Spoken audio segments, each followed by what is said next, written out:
I just poured water all over myself. That's the kind of thing I would do. Just as it was about to end, I was taking a drink and boof, water. Welcome to the full 42. Speaking of drink, I would like to acknowledge a moment for Kevin Conroy, who passed away a few days ago. Pretty shitty and heartbroken. For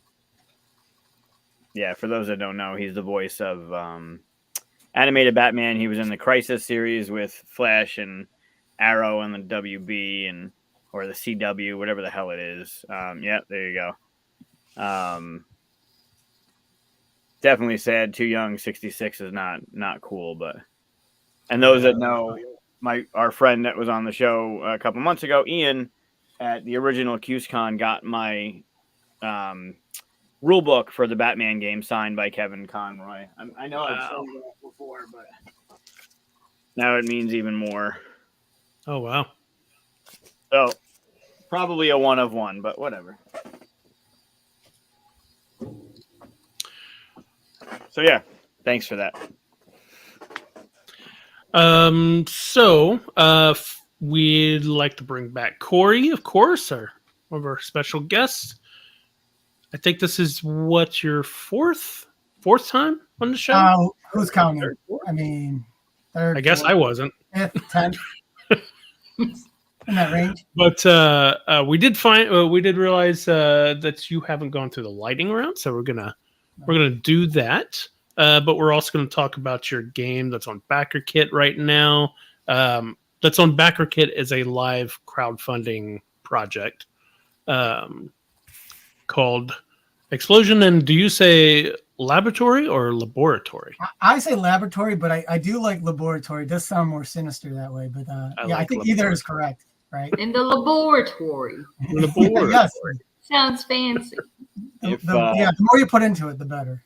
If you spell it a little bit incorrectly, it comes up laboratory, which is a totally different game. Very different game. Explosion and laboratory.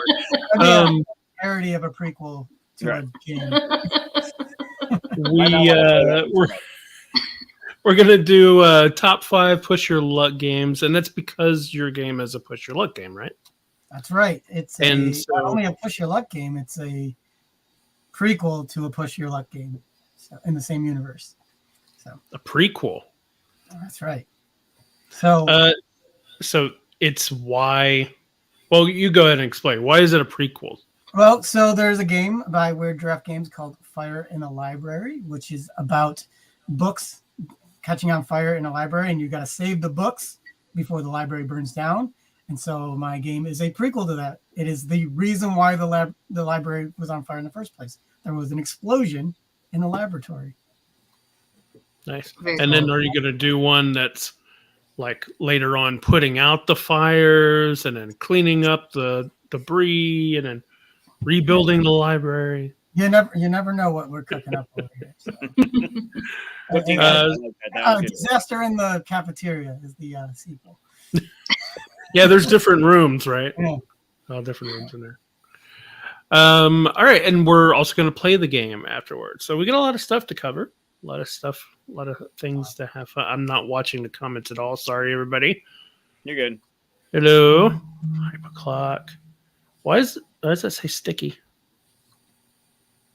I don't know. Because I mentioned the lightning round. Yeah. That may come into play or not, depending on what you find out. Yeah. We'll find out what he picks. Depends. But yeah. Corey, why don't you tell us a little bit about yourself in case they've missed the few episodes that you have been on before? Sure thing. So I've been designing for a while. Games, I've played games growing up. I've been designing for a decade, but only really got serious about it about 3 years ago, where my designing partner in several games, not this one, but in several games, Donnie Coleman and I launched a modest Kickstarter game for a game called Capital Vices. It was an 18-card game, much like how Explosion in the Laboratory started. So, but it was more of a get our feet wet, try to learn a little bit about the crowdfunding and the board gaming industry, what it took. Learned a lot from it, but I think ultimately decided we wanted to design and not self-publish so much anymore. We've done a number of contests. Hey, there's Donnie. Done a number Hello. of contests together. Notably, we did one for a company called Story Machine Games, where we created the game Mission Control, which is also coming out, in the next and foreseeable future. Next month there'll be some soft release of it, but hopefully retail after that. Mission Control, it's a cooperative game, and other games that are in the mix. Hopefully you'll see here and there, but always grinding, always creating. Cool. All right, so why don't we put you through the fun-loving lightning round? As you know, and as some of our viewers may know, I'm trying to find buttons while I talk, and it never works. There we go.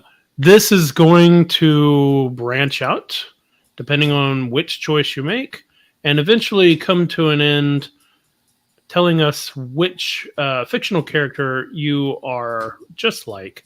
It's very scientifically proven. No arguments. Just gotta watch Chris because he has color blindness with yellow and red sometimes. Yes, apparently. Yeah, Isn't last there like an episode. infinite loop in here somewhere that, like, if I can break it and it'll just keep looping back, or That'd be recurse itself? Infinite recursion. I did at one point accidentally duplicate a question. So, in fact, I think I did it 3 times. And of course, it was found all 3 times, right? Okay, so first one, fantasy or sci-fi? Let's go with sci-fi. Ooh, I like it when it goes the direction because I like the question: Han Solo or Indiana Jones? It's a tough one. I should have gone the other way because I think I knew that this one was going to come up. Let's go with. Let's do Indiana Jones. Nice. All right. Ninjas or pirates? I think I'm a ninja guy. Ninja Turtles. Yeah, that's an easy one for you, right? Nice. Sean Connery or Daniel Craig? Sean Connery. Yeah. I think he fought ninjas, right? So. He's done everything. I just watched The Rock the other night. So. Oh yeah, Nice. there you go. Sort of a James Bond version. Some people argue it could be James Bond. Always wear a cowboy hat or a top hat? I'm pretty fancy, so I'm going to go with top hat. All right, that's red. I'm paying attention this time. Yes, you are. You're doing well. Role-playing game or escape room? So this is actually an easy one for me. It's escape room. I'm on board with that. That would be my pick. Is it easy for you because, just curious, is it easy for you because you really like escape rooms or you dislike role-playing games? I'm not going to say I dislike them, but I really like escape rooms, and I don't play role-playing games. So it's not like I don't like them. All right. Be able to speak to dogs or cats? Oh, let's see here. So cats are always up to something. It'd be nice to know what they're thinking. But, dogs are good buddies. You can kind of chill with them. I'm going to go with dogs. All right. You're not supposed to cheer them on. Wait. Hey, I'm allowed. Oh, there's yellow. Okay. Yeah. Yep. Oh, yeah. There were 2 routes to this. Yeah. That's cute. Own a pet dragon or rancor? Oh, so I could be like Boba Fett?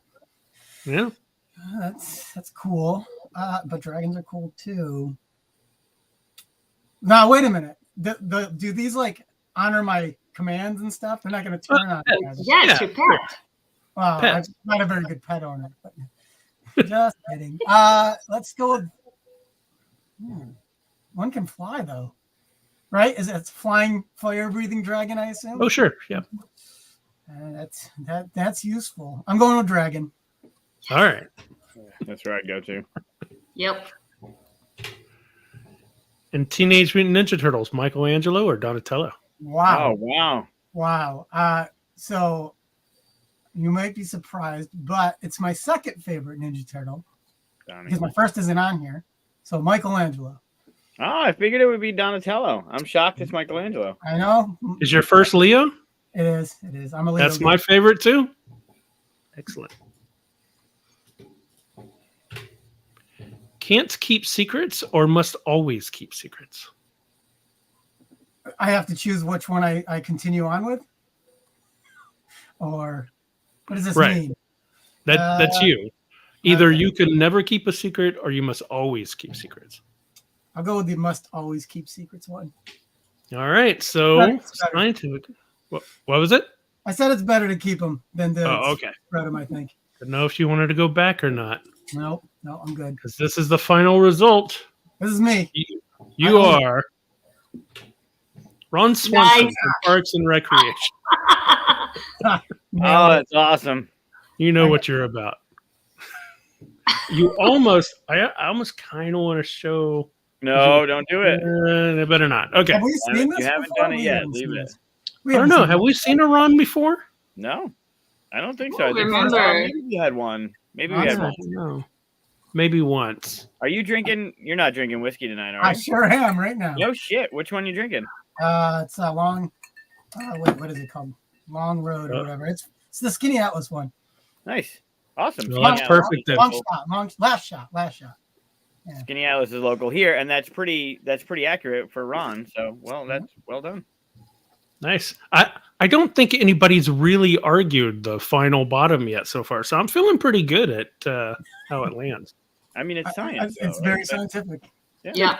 Accurate. You All can't argue. scientific. That's just even Donnie's got the approval in that one. I know that Donnie's They're favorite just beat the turtle was game. Donnie. So. I forgot to put up the lightning round banner. There you go. It's okay. Because now we're going to go into our top 5 and you just go with that. Well, before we do that, why don't we talk about? Wow, I lost it. I had it around here somewhere. Let's see. Where is it? Oh, there it is. Why don't we talk about the Backerkit real quick, just so we know what we're talking about, right? Yep. It's around here somewhere. There we go. There we go. All right. Exposure. Man, I am not good at reading today. Exposure in the laboratory. Thank you. Someone else read for me, please. Yeah, it's doing pretty well. You've got well, you're already funded, right? Yeah, I think How that's does- more than double. Yeah. A Backerkit. Wow. Wow. Does Backerkit? This is good. I This know. is great. I know. I'm Good tired. stuff. And I'm the one drinking. I think all three of us drinking, and you're not. Right. No, actually, I'm having iced tea, so Oh, it's all right. Long Island is too. Can't all be perfect, I guess. I wish I had the excuse. But yeah, so it's on Backerkit, and it's currently running. It's going to end Thursday. 3 yes. 3 days. Yep. 3 days from now. Yep. So tell us a little bit about it. So yeah, I mentioned already it's a prequel. It's a 27 card game where there's just cards. So the challenge for this was when designing it was how do you create a kind of a bag pulling push your luck game out of cards. And the way it's done is there's these test tubes on the lab cards, and you shuffle them and you lay them out. You take the number to your left, the number to your right adds up. It tells you which test tube you draw, and that gives you a color. And you're basically pouring these colors into flasks, and you can either split them up into individual flasks or you can mix them. So like yellow and blue might make green. And then when you're ready, when you want to, you can either keep going, risk exploding. If you get 2 reds, you explode. Or you can eventually pour them into these beakers to score points. So there's the green, orange, and purple solutions that score points. If you do explode, there's always a consolation process card that you can take. And those will give you more scoring opportunities, ways to avoid explosions in the future. You can also earn those by having double blue and double yellow colors. So there's ways to get them even if you don't explode. So yeah, it's a combination of pushing your luck, what you typically see in a push your luck game. Do I keep pulling chemicals, trying to get the biggest score possible? or do I play it safe and take my points? Cool. High score wins. After the game, the beakers also act as a timer, and so when they get to a certain level, after pouring so much into them, that's when the final explosion happens and the game ends. And high score wins. And this started as a submission as a 9-card or 18-card game. That's right. It was an 18-card game contest back in 2020. So there's a number of good entries into that. It won, and it's been developed since then a little bit. Not a ton has changed. Basically, the biggest change is more cards. So this gives it a little bit more. There's more process cards to give you a little bit more variety in the things you can do. It allows you to push your luck a little bit more by giving you more beakers, or more flasks. And also there's fire levels, just like in Fire in the Library. There's kind of the danger escalates as the game progresses. So again, some more cards allows the progression to ramp up a little bit more towards the end there. But otherwise, the game is mostly the same as when it was submitted, but just kind of gone through those extra tweaks to make it a little bit bigger by putting those more cards in there. And that contest was for Weird Giraffe. It was for Weird Giraffe Games. They basically put out, hey, make an 18-card game that's in our universe. It could be a prequel, such as mine, or just in the same universe, like the same environment. Could have been a sequel. There was lots of variety of submissions. I went the prequel route. Nice. Makes sense, right? You had an explosion in the laboratory that caused the fire in the library. It's good. Hey, you played with Chris. Nice. Yeah. No relation. No, different Chris. Chris Goodlett. He's and Fire in the Library is great too. That's kind of why I chose it. 2 reasons. I like Fire in the Library a lot, but also again, as a designer, sometimes you take on design challenges, and I was like, how do I get the essence of that game into 18 cards? Right. So while you'll notice the similarities, it's also plays differently as well. Nice. I purposefully left Fire in the Library off my Push Your Luck games for reasons. I figured we'd be talking about it enough with this. So that makes sense. Nice. Yeah, it would be on mine too. And I do love that there are 315 backers right now for those Syracuse folk. 315 is our area code, so that's a nice little nod right there. Someone back it so we can mess that up. No, just wait until after the show, man. Just hold on. And the other thing they're doing is every $500, I think it's 500. Every $500 that as like stretch goals, they're adding another promo card to go for the rest of the library, and so there's going to be like crossovers between, use this card that has to do with one game in their library in another game in their library. So, for example, you might have a Explosion in the Laboratory card that you can play in Tumbletown. Oh, okay. That's neat. fun. That's cool. Stuff like that. So, I think they're taking suggestions on what you want to see and all that. So I don't know what ultimately is going to happen, but I thought it was pretty cool, the whole crossover thing, because I have the majority of the Weird Giraffe library. So so people like me pretty stoked for something like that. Yeah, that's a really good idea. Yeah. Very cool. Cool. All right. So speaking of Push Your Luck games, then you want to jump right into the top 5? Let's do it. Sure thing. All right. So I will admit that my pickings for these were a little tough. I did I went to BGG and I did the advanced search for Push Your Luck, and I just started going down the things looking for my favorite games, basically. There were a few that I saw that I was like, is that really Push Your Luck? So just curious, what's the definition of Push Your Luck? Anybody? I went with games that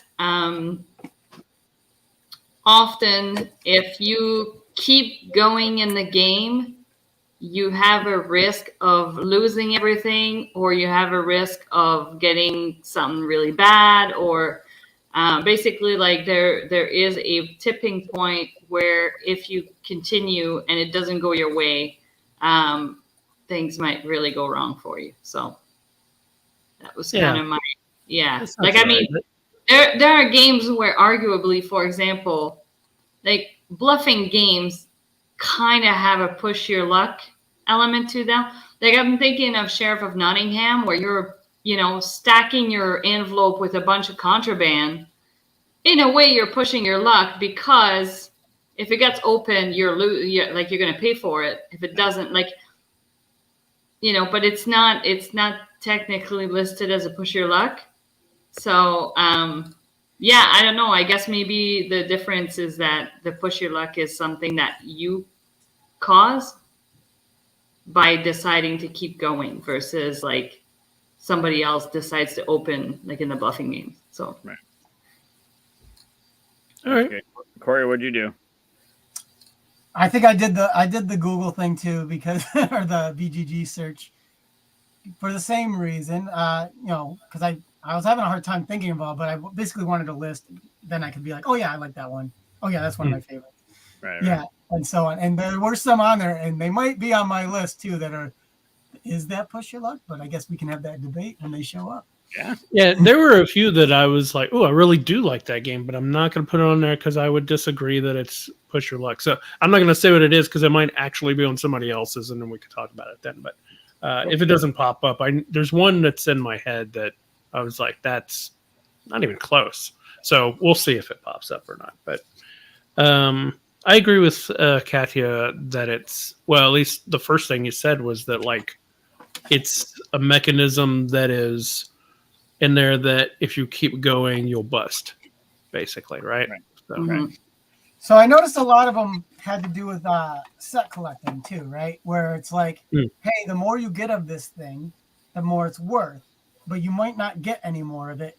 Yeah. So should you go so hard on getting that thing?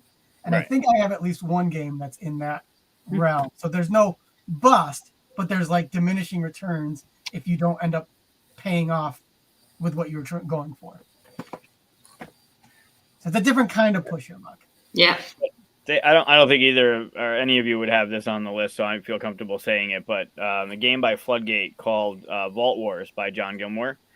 There's a dragon egg in there, and if you get a dragon egg, it's negative points. But if you get multiple dragon eggs, you get positive points. So do you keep the dragon egg and hope for more? You might never see them because there's only 3 in the deck. Like that kind of thing is fun. This is kind of cool. Back to the explosion. So that's pretty neat. I like that. Hi, Andrew. Hey, nice Andrew. to see you. Hey, Andrew. You're just in time for the list. Yeah.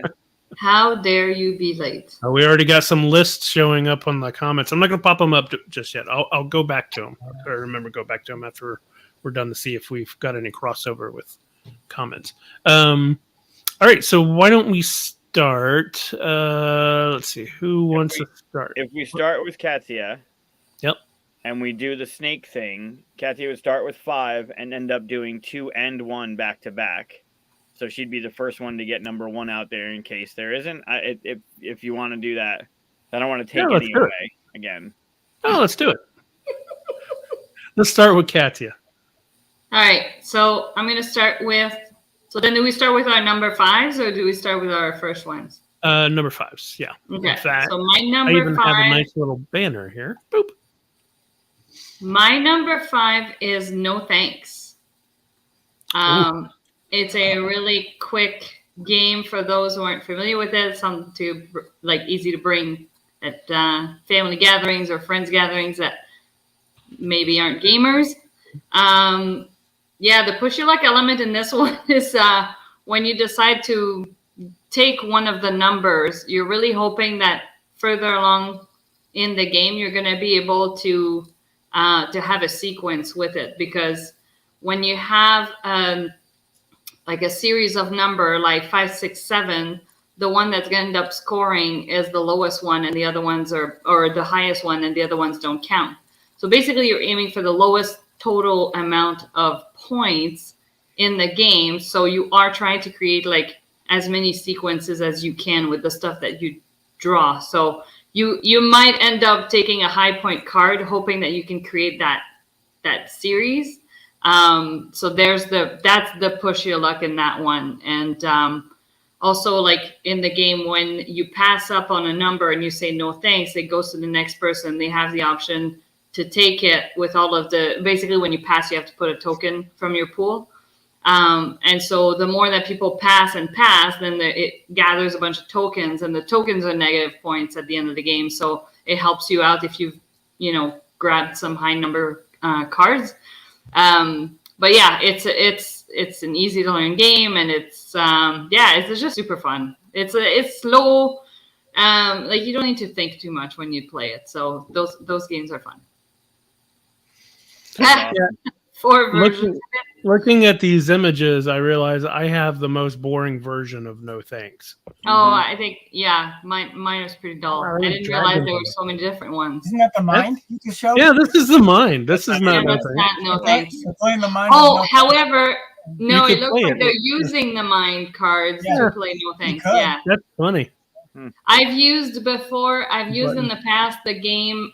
There's a Walking Dead card game that has enough numbers on it that you can use it to play No Thanks if you got like tokens. Oh, that's cool. Oh, yeah. This is a great game. This was actually like one number 6 or 7. Like it was almost on the list. So totally agree. Does anyone you ever hear the game Smile? Mm-mm. So it's not on your list, which is good. Is it based on the movie? No, it's a game. Uh-oh. Where'd Corey go? Oh no. That Oh, was looks like- really funny timing. You opened your game and all of a sudden, boom, he disappeared. Yeah. It's like, is he in the box now? Like, what's happening? While he's reconnecting. Oh, you've shown that before. There he is. I got booted. There he is. Box. I opened up the box. This game is very much like No Thanks with the mechanism and the passing and the putting the things on it. But it's got really cute art. It might have a step above No Thanks, but it's very No Thanks-esque. So. I should look into it. Yeah. And it's a Michael Schatt game. Very nice. It's good. All right, Corey. Well, No Thanks was on my list, but Oh, I didn't think anyone was going to have it. That's pretty awesome. It was almost on mine too, so we almost. So had I three. am going to go ahead and put Fire in the Library. I will get it out there on my list anyways, even though I said it would be. I'm gonna go ahead and put it on the list because I think it's worth talking about it a little bit more. Because I think what's cool about it is you have the 4 types of portions of the library, and on your turn you're pulling tokens out of a bag. They represent books, although if you have the deluxe version like me, they are books. And then you again, if you get 2 red ones, then you bust, and you actually all the books that you pulled catch on fire and they get removed from the bag, and instead you put more red cubes in the bag. So actually the fire is starting to get more aggressive. On that previous picture you showed some of the spots where you would save books. If you pull a red at that point, you automatically explode. So it doesn't even matter if you get 2 at that point. You explode right away. Yep. See where the fires are. And then also those tools, if you decide to stop on tools, you'll get tool cards, which help you again in future turns to score more points, avoid busting, and so on. And in that game, as the library burns, you're removing layers, and so it's getting you'll score more points, but again, the bag's getting more and more fire in it.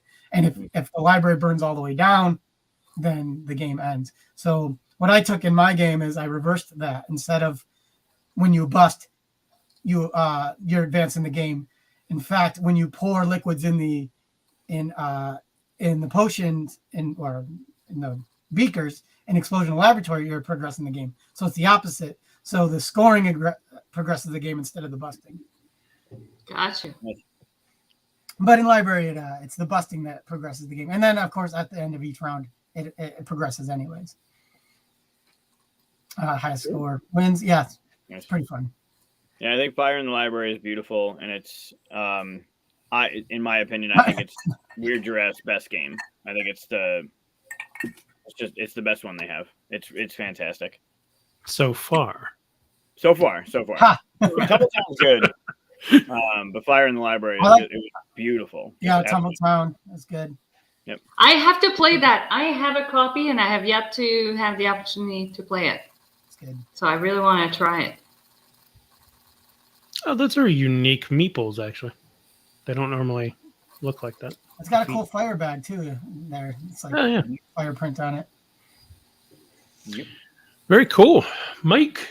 Quacks of Quedlingberg. Yeah, I just coming.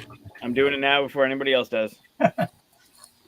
Still So when I said no, but when I said are we starting with number 5 and going up to number 1, and then you say I'm just gonna get it out before anybody else does, did you just jump your queue? No, I don't have a queue. Mine are never in order. There are 5 of them. Nope. Yeah, he does that so he can mess Oh with you. yeah. Okay. He does that so he can take out your Yep. game. No, I'm not doing it on purpose. I never do them in order. Going into these, I don't do them in order. That was 100% on purpose. But yeah, that was on my pivot. I try and pull one. Like if you mention something that's close, then I'll pull that one in so we can further the discussion of like this has got this mechanism, but this like it's a very fluid top 5 list for me. It always has been. It always will be. Yeah, but I want to know why you think this one's better than another one. That's why lists are fun for me. I don't want to just hear 5 random games you like. You can also just ask me and I'll tell you. So what was its actual rank in your top 5? Again, there is no rank. There's 5. I actually have 8 because I figured we'd have a lot of overlap. I have 8 on this one, but I have 5 right, with a line. Tell us why Quacks is great. Quacks is great as with the bag building aspect of it, and that feeling of I can just get one more, right? And you're trying to math it out. Well, as long as I don't get the 2, or I can get the 1, I can push it a little bit. When your hand is in that bag and you're feeling good about pulling something out, and then you're like, oh, but do I? And it's simultaneous, so it doesn't like really. You're not waiting for people to do the thing. The rat thing is okay. I think it helps, but whatever. But I love the replayability of it, where you're using the different ingredients. It's just a really solid. I haven't played it with the Herb Witch expansion, just the base game, but it's just I love it. I love it. Yeah, for me, it's a game that I find. It definitely has like I'm speaking to the base game because I don't have the expansion. Like I think I played it once maybe, and it was a long time ago. But it's a game that has a problem with the runaway leader for sure. The rat tails help, but not enough. I've never seen someone come back from losing with the rat tails.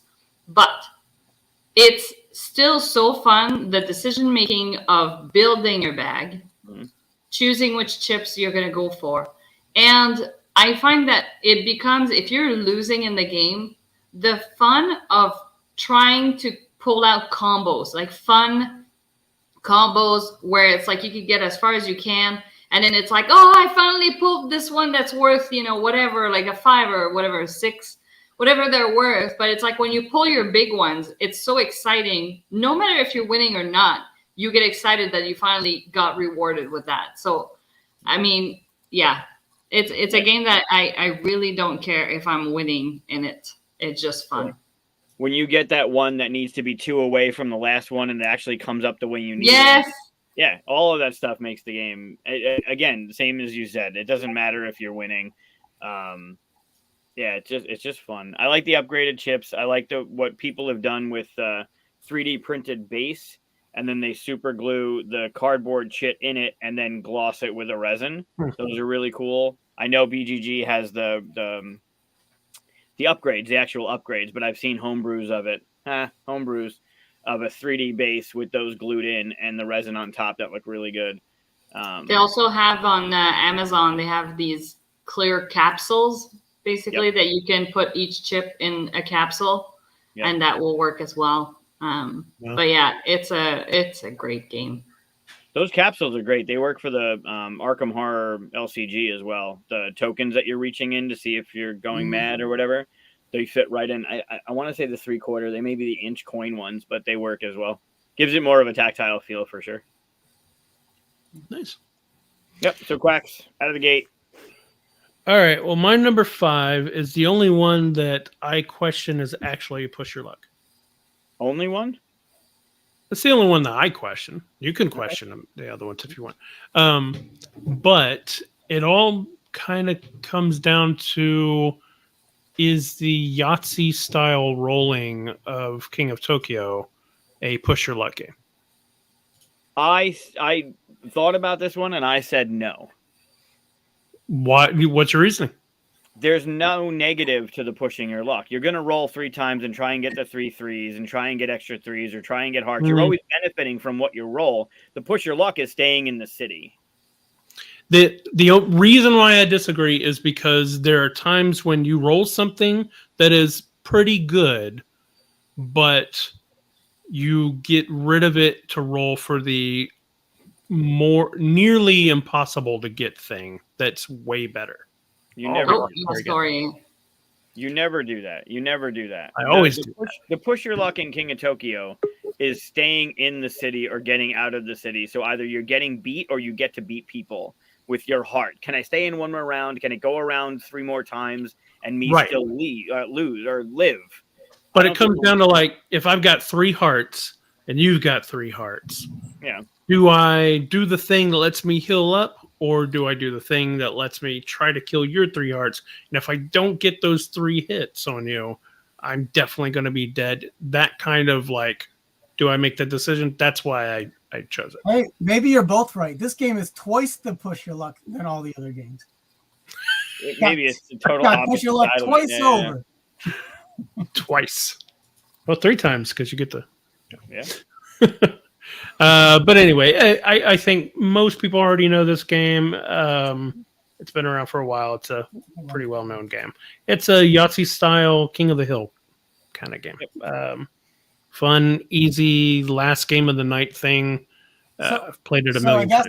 Does that make Yahtzee push your luck? Because sometimes you roll that full house. Do you go for the Yahtzee? I think it is. I personally think it is because, I mean, I don't know if it's on anybody's list, but because in Yahtzee, as the game progresses, your choice narrowed down to the point where you might end up having to scratch something off altogether. And that's because you made those decisions to push your luck earlier, maybe by like, oh, well, I'm going to forego this because I really want to try and get that. Yeah. And then if you can't get this again that you passed up on, then you might get screwed. So it's arguably push your luck, I think. Yeah. I think Brett said it well. The push your luck is you risk getting nothing. And with King of Tokyo, you're rolling, and even if you get the lightning bolt or you get a heart or you get a punch, you're doing something. It depends on if you're in the city or not. No, because getting something could be essentially nothing. It all comes down to trying to survive. So maybe I get a lightning bolt, but that means nothing if you're going to kill me next round. Most push your luck give you something even when you bust, right? Right, that's true. Just to make up for you busting, like the rat tails, for example. Sure. Yeah, and I agree with Nick in the comments about dice thrown, because same thing with dice thrown. It's that decision making of like trying to come up with like a better combination, and you might end up with something worse by re-rolling. So I think that's a push your luck element. Cool. Yeah. Well, at least it gave a fun discussion. Yeah. I knew it'd be on the edge. So. All right. So we are now on our number 4s, and I'm bouncing back, aren't I? Yep. We're doing the bounce back. All right. Okay. Well, then this one, I don't think anybody could argue. Actually, I guess you could. Anybody could argue anything, right? But this one, I believe, is a push your luck deep sea adventure. Oh, yeah. I just played this recently. I know it's been out for a long time, but I played when I went to LA a couple weeks ago. And I was like, we were basically trying to kill some time. And a friend of mine, Brad, taught me the game. And he said, yeah, let's play this real quick. And we just kept playing and playing and playing. It was like, you want to try something else? I was like, no, I want to see how far down I can get. I wonder if he'll show. Yeah. Keep how far. And So this game basically, you're diving down. You're both using the same air, which is hilarious to me. And then, at some point you're grabbing stuff. At some point you have to get back up. The more stuff you're holding, the slower you are. It's all desperate trying to get back up before you suffocate. Fun times, right? The only thing that's interesting to me is like they remove the possibility of like outright murder, because if I got up to the top, my air no longer counts and the other person could try to get up. But what if I just left my mask on, even though I'm at top, and I start sucking up their air? Like, now it's bad, right? Sure. It's funny. It definitely is something you would do. It's not something I would do. But if I was, in this scenario. But anyway, I am not usually a small games person. I have a few small games I enjoy, and this is now one of them. So, go on. Cool. I love the tiles. That's a little path. It looks so simple, and it is. Yeah. Who did we play? I think you played it with me, Katia, at the gathering. We played that Moon game. It's like that one's a co-op version. Is that co-op? This one? No. Is Deep Sea Adventure co-op? No. No. I think it is. Yeah. So the other one is like a co-op game, but kind of similarly, where you're like trying to go and retrieve stuff, but you have to have everybody come back or something like that. Yeah, it's called Moon, and you can do the research station, or you can do whatever the thing was on the way. Who did we play that with? I forgot. It was called Moon, right? Something like that. It's same publisher, yeah. Well, but yeah. Okay. All right. So then Michael. Yeah, it's me. The order here is messed up. It's Katia, Corey, me, and then Chris. So Chris will go. Yeah, but I like to keep you down at the bottom, so whenever I do this, your face gets covered. That's why I moved Corey up. Yeah, and I'm totally fine with it. It doesn't. Whatever. Keep me down there. All right, I'm going with. I can go 1 or 2 in this one. Whichever one that you can take off of Katia's list, maybe Corey's list. Yeah, I'm gonna try. Yeah. I'm gonna try for this one. I'm gonna go with. You're gonna fucking hate me on this one. No, because I have 2 that I would be shocked if you have those. I'm still saying you're gonna hate me on this one. I'm gonna put on Can't Stop. Yeah, that was a given. It's on my list, but yeah, that was a given. You'd have that. We're already going to pick that one. Get it out there. Was it on everyone's list? I mean, it was on the short list. It didn't make 5, but okay. Yeah. Oh wait, that was number 5. This is number 4. Yeah, so Can't Stop. For those that don't know, you roll your dice, 4 dice, pair them up, and you're pairing them up from 2 to 12 on your tracks.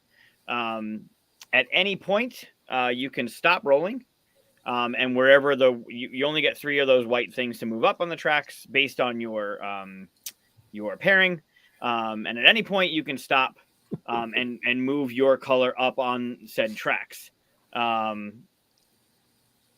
that's true. I couldn't. I almost did, but I couldn't. So in that situation where the white ones are, right? What is that? 2, 3, 4, 5, 6, 7, 8, 9. So 5, 7, and 9. If you decide to push and you roll and you cannot pair up a 5, 7, and 9 in that situation, you would bust.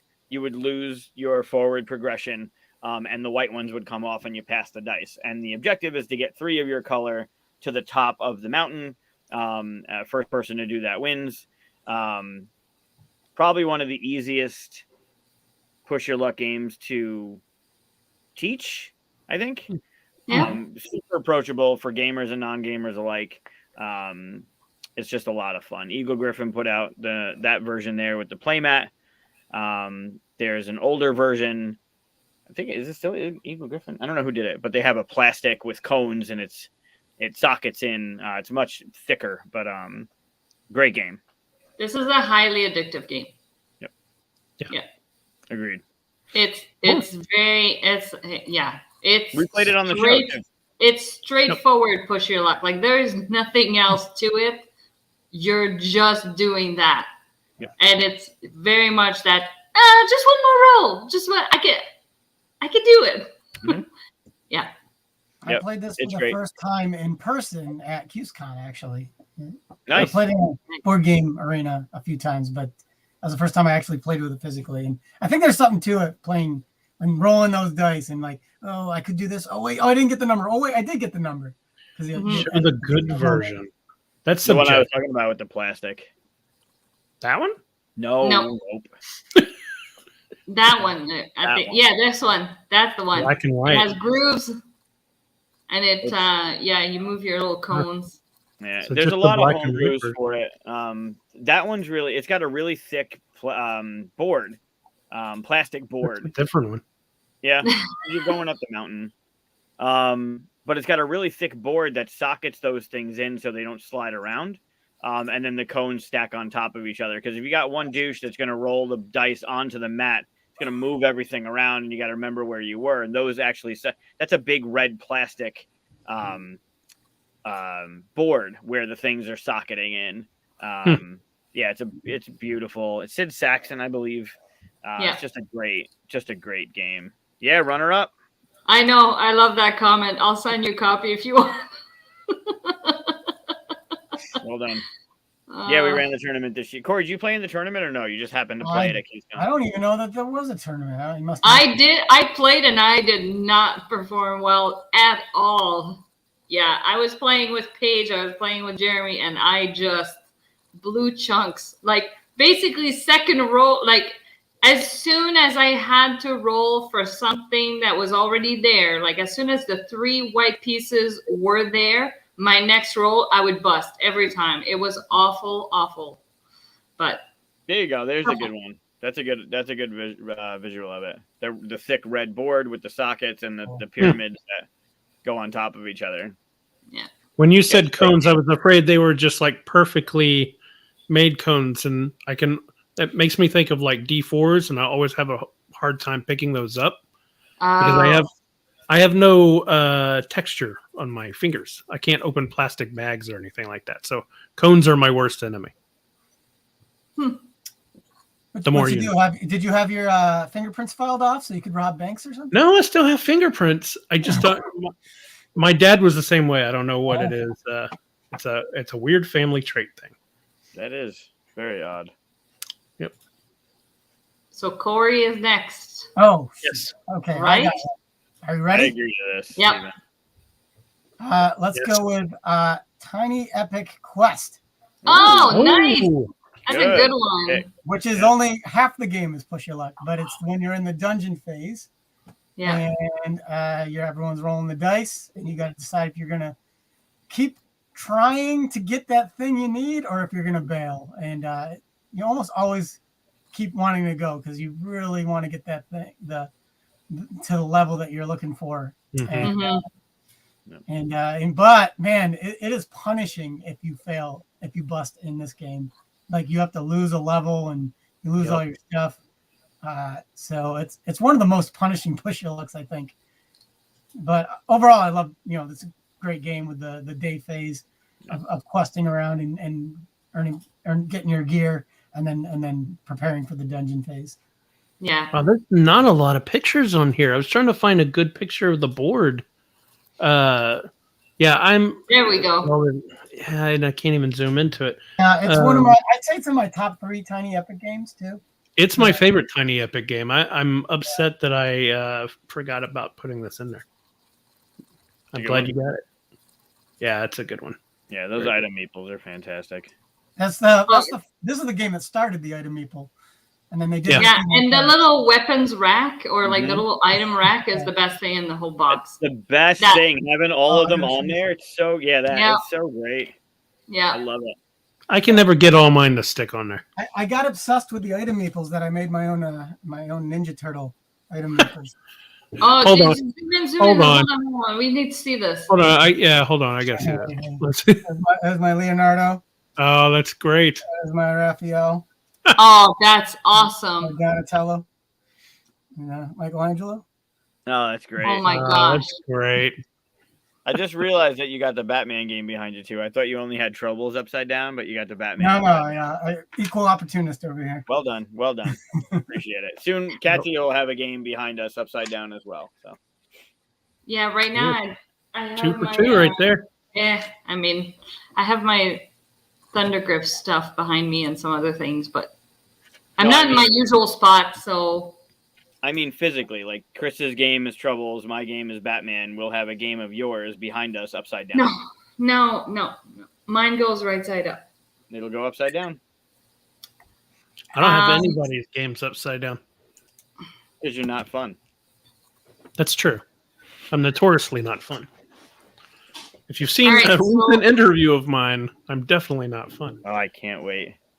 Oh, speaking of interviews, a little plug for future. December 1st, the first day of PAX, the podcast I was on, the Tabletop Submarine with Andrew and Josh, that'll be dropped on December 1st. And I talk about the full 42 and you guys quite often. So once I get a link, I'll share it. But Nice. I agree, Steven. Cool. All right. One way. All right. Yep. Number 5, Katia. Number 5. No. Number 4. Number 4.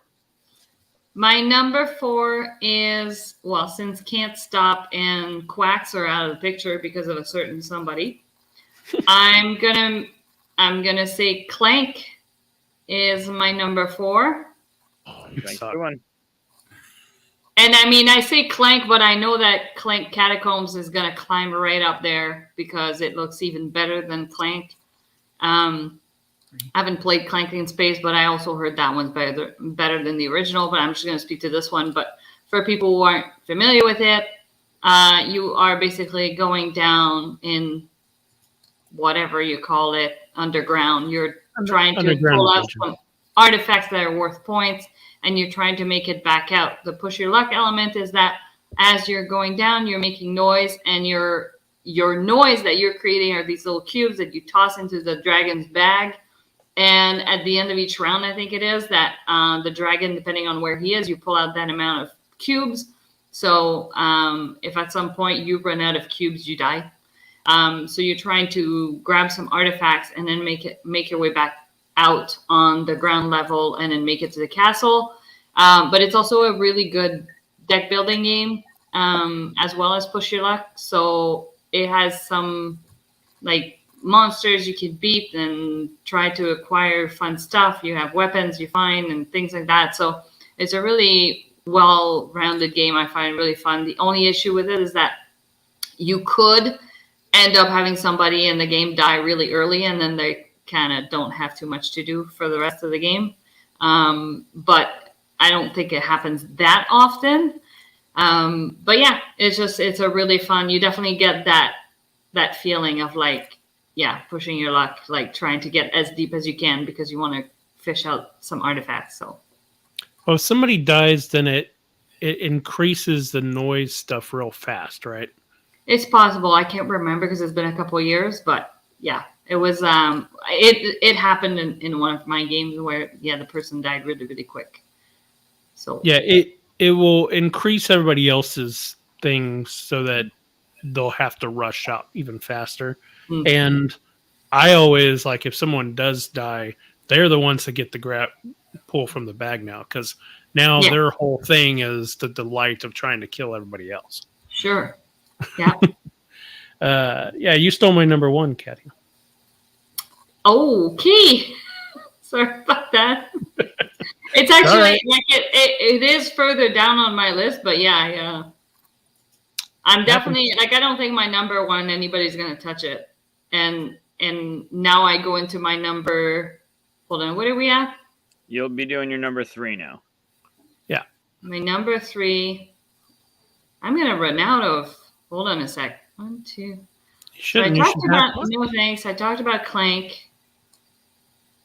Yeah, I might run out actually. So there's that. Oh, well, it is what it is. My next one is actually cribbage. Oh, it's wow. It's an old game that with a with cards It has a board and pegs that you move along. And you're basically just trying to, when you're dealt your hand, you're going to keep some cards and you're going to contribute some cards to what they call the kitty. Whoever was dealer that round gets a kitty. So it's basically, it builds up their extra hand. So you're going to do some pegging at the beginning. So you're like adding cards, you're playing cards, you're adding them up and trying to score points and stuff like that. And then at the end of the round, you're going to try and score your cards combined with the one that got flipped face up at the beginning of that round. So the push your luck element is in deciding the cards that you keep when you're contributing to that kitty, because you might sacrifice points hoping that something will get turned up and score you more points, and then you might end up with nothing at all. So that's the really cool push your luck aspect of the game. You know, it's weird. I've never known how to play this game, and I've had it many times. Mm-hmm. Because it comes with like chessboards and stuff like that. Like there's always this little foldy thing, and I have never known what it was. Yeah, like I knew what it was. I just don't know how to play it. The scoring is weird in a way because you're scoring when you get 15s, you're scoring when you get to 31. Like it's got some like a little bit tricky scoring to remember. So you have to play with people who know what they're doing and learn the game that way. And then eventually you'll be like, okay, now I can focus on the strategy part of what I keep and what so it's a classic. Cool. Like, way to go old school. Do you have a really fancy cribbage board? I used to. Those ones are like leave it at that. Yeah, I used to, but not anymore. So bad. All right, Corey, number 3. Back to me. All right, I'm gonna go with Celestia. Oh, that's on my list, Corey. I didn't think anyone would have that. Good job, Corey. Way to get him back. Yeah. So this one, you're on a ship, and we played it at the gathering. Yes. I played this at QSCon too. I played it before then too. You're on this boat together, and there's a captain, and you're basically, the push your luck is, do you think the captain's going to be able to take over the next like challenge? And the reason, and then if you don't, you jump off, but you don't want to jump off too early because the bonus is the later you jump off the ship are better. And obviously, there's point ranges for as far as you're able to go, and so you're more likely to get the big points the farther down you go. But you see what they got to do, and you're like, I don't think they have those cards. I don't think they're going to pull this off. I'm off. And then they do it, and then everyone rides off and gets bigger points, and you're like, no, I should have stayed. And it's pretty cool. So this is based on an older game called Cloud 9. And I think what this added were those cards that let you, the jump pack and the hook and all the things that like gamified the game a little bit. Otherwise, it was just straight up, do you think I can do it or not? Do you want to stay on? Now I can kick you off and continue. So it made it a little bit. Plus the art is it's great. Such a good game. Yeah, that was fun. I love the little boat, the little ship. And the table talk too, right? When you're the captain and you roll 2 pirates, and immediately like you raise your eyebrow or like you start like going wide-eyed, like you start bluffing immediately when the dice are rolled. You're trying to figure out how many cards does the captain have? Can you make it? Yeah, I can make it. Stay on. Absolutely. And then you double bluffing people to bounce off. So you get the higher point. Like the game's really, it's really fun. Mm-hmm. I think they have an expansion called A Little Help or something like that. Because it's really hard to get to the end, like that 25, because you got to get to 50. Once somebody has 50 points, they win. And the last stop on the trail is 25 points. So if you can get there, that's half your point in one turn. But it's really hard to get there. All right, Mike. Try to snipe one of mine. That's not going to happen. I know that. We just have different tastes in games. Not always, but... I'm going to go with... I don't think any of you are going to do this one, and I don't think any of you are going to do this one. I'm going to go with Illusion. I love this game. It comes with me often enough where I need multiple copies because I'm gonna eventually ruin it. It starts off pretty simple. Whoever's turn it is, there's a card with an arrow and a color, and you're gonna flip a card into the row, and then on your turn you decide to add a card to the row or call bullshit on the row.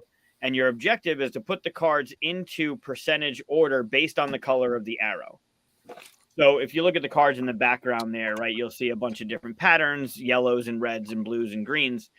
And on your turn, you'll see the top card of the deck, and those will be the other way. You'll actually see the image. And you'll have to put them into the row that we've all been creating in turn order. And your objective is to do it by percentage. So if you go back a couple to the percentage, the back of it. Yeah, I was trying to find the arrow. There you go. I was trying to show them how the arrow lays out. That game is focused on yellow, and it's going from just the card to the right of the arrow out, and you want it to grow in percentage. So the way that they've laid this out, that first card was there automatically, and whoever was first player placed a second card, and then third card, fourth card, and you want them to go. They have to be at least equal in percentage, but you want them to increase in percentage as they go away from the arrow. And it doesn't matter who fucked it up, but if you call bullshit on the person, it's always the person that just played, and then you flip over the cards, and if it's correct, the person that just played gets the arrow. If it's incorrect for whatever reason, the person that called bullshit gets the arrow, and you play till 3 arrows or whatever the rules actually say. Mm-hmm. Super fun. So my turn to argue. Good. This does not push your luck because there's no luck. I mean, it's a shuffled deck of cards that you have no mitigation with. But it's not random.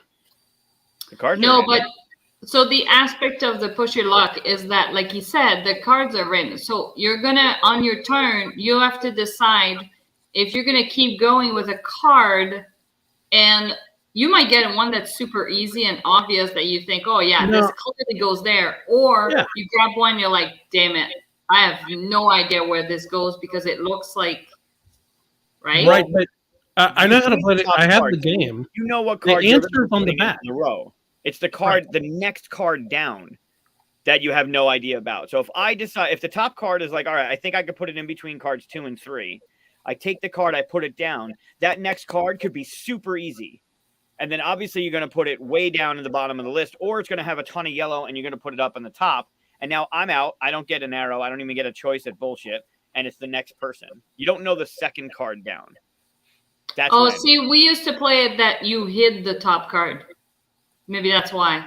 Yeah, no. That's why for me it's definitely a push your luck. Because we used to have like basically the deck hidden that you didn't know what you were about to pick. Yeah. You know the next card, you don't know the second card. So before you touch the deck, you have to decide if you want to call bullshit on the last card that was played, or take the top card of the deck and put it into the row. And if you take that top card, it reveals the next card, which the next person's going to have to do. So now it becomes, are you going to call me out for what I did based on that card and what I placed? Or do you feel confident enough to place that card, which now takes me away from the points and gives it to the next person? The thing is though, like, if you can look at those and know for a pretty good certainty of where they are, it's not really a luck-based thing. No, but those rounds that are like that, where they're super easy, they're few and far between. You're going to get like the percentage right there between cards. It depends on who you play with. Sure. I got this game based on your recommendation. I looked at it. I thought, oh yeah, this looks fun. I played it with my partner, Erin, and she can name those with precision, every single one of them. It's insane. It's weird. And you can't play with her. That's like beautiful mind level stuff. Yeah. It's almost within like 1 or 2 percentages every time. So wow. That's crazy. I don't see luck on my version of this game. All right. It doesn't on BGG it doesn't list it as luck or push your luck mechanism. It says pattern recognition. Vindication. To me, and part of it is because I was playing it wrong. To me, it was definitely I could see the push your luck because we used to hide the card, so you didn't know what you were gonna get. So it's like, do I pick one more or do I think there's something wrong in here? But It is an interesting game Mhm. if you have people who play it right. Wow. hey, Wow. it was fun to play it my way too. Sure. Just a little bit more wild. Definitely. And way more push your luck when you don't know what card's coming next for sure. Yep. By the way, Mike, you say that we don't like the same games, but I just recently got forgotten. I Depth? forgot. I forgot. You forgot the game. Yeah, I Yeah, posted you know it. that Did one. you see it? What was it? Forgotten Depths. Yes, Forgotten Depths. Based off your recommendation. See, so I get stuff that you recommend. You bought it, but did you like it? Did you play it? I haven't opened it yet. I just got it. Yeah, I just got it. Okay. I'm not like you, where I never play my games. Buying it is one thing, playing it's another. Have you played Batman yet? No.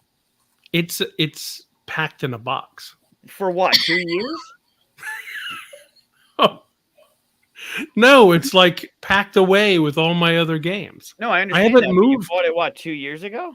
It wasn't 2 years ago. No, it took me forever to get it. Remember? Yeah. Well, now it's out of print, so. Well, I still have it. Collectors Right. item now. So my good. number. Are we on my number 3? Yes. All right. So Yep. since Katia took out my number 1, I at least had a number 6. So everything's going to shift down. So my number 3. Ooh, maybe I'll get some arguments against this one. Is Lost Cities. Lost Cities is good. I don't know how it plays. Looking to see for any argument. Okay, so it's actually pretty easy one to get into. Another small game, which I guess Push Your Luck kind of goes towards the smaller games. Although Clink is, I wouldn't say Clink is a small game. So, but yeah. So, this is like the perfect way to show it. You're gonna put down a card, and then you're going to draw a card. That's your whole turn. And there's one deck, and you're trying to lay these out in order on your side. It's a 2-player only game. And although I know there's a board game, I haven't played the board game for it. Board game is, to me, it's better. But Yeah, I've heard you say that before. I'd be interested in trying it. But basically, when you put one down, if you put it down, like if you put this green 2 down, or let's say you put this green 4 down, you can't put down anything below it. Mhm. And you're trying to build up a lot of numbers, basically, because at the end of this, like 20 points is going to be taken away out of each row. This actually looks like a bad side. If I look at this. But the Push Your Luck mostly is, when do I lay down those numbers? Because after a while, you're fishing for a while. Like, okay, I've got the 4 and a 5 and the 6 of the green, but I don't have 2 and I don't have 3. Do I just start with 4, or do I? And it's always the minute you go, fine, I'll start with 4. 2 green is what you're about to pull. Like, it's a pretty quick game. In fact, it's so quick that we always play it's in the rules, but you play 3 rounds and then add up the numbers for a good size. 30, 40-minute game for 3 probably. rounds. Yeah. Reiner Knizia. I think it was one of my first Knizia games I played. Had it for a while. Lots of people apparently play it. It's good. It's definitely good. It's the board game, I think. You can play a short version or a long version of the board game, so you're not there too long. It does the same thing with the cards. It's got the same luck. Like, do I start down this track or not? But I think the board game just has a little bit more to it. And this, I think, this is good as a heads up. And the board game still plays well at 2. I just think the board game's got more to it. Cool. Good pick. Good pick. Am I bouncing to my second one already? Yes. All right.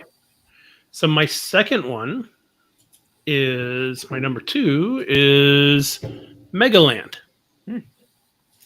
Has anybody played Megaland? I don't Learn. think so. I was very close Raven. to picking that one up when it was like in Target all the time, and I just never pulled the trigger. Is it not in Target anymore?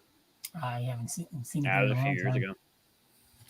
Yeah, I grabbed it up pretty quick because Red Raven games, I I guess I could say all of their games to some degree.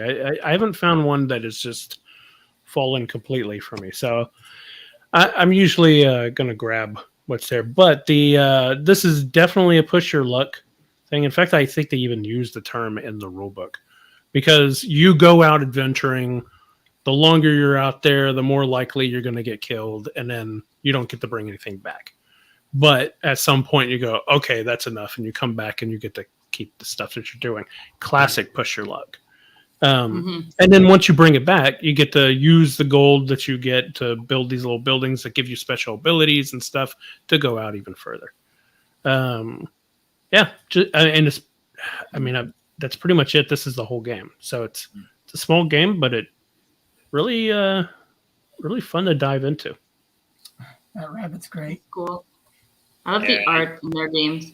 Yeah. Anything by Red Raven, anything Ryan's got his hand on has been nothing is disappointed. It has a great feel of, and I think I saw something where he talked about this.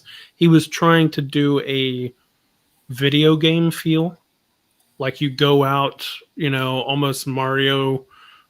How far into the little thing can I go, and then come back to safety, kind of thing. It's pretty cool. I like it. Nice, good pick. What's that say? Oh, roguelike. Oh, they're talking about something else. I'm missing the conversation, so I don't know what. All right, so that was my number 2. Mike? Yeah, I don't know which one I want to drop. There you go. Yeah, they are. I think I'm going to put Welcome to the Dungeon next. They have a Welcome Back to the Dungeon as well, but have you guys played Welcome to the Dungeon? I used to play that with my nieces. Is that the one where there are weapons? Yep. Yep.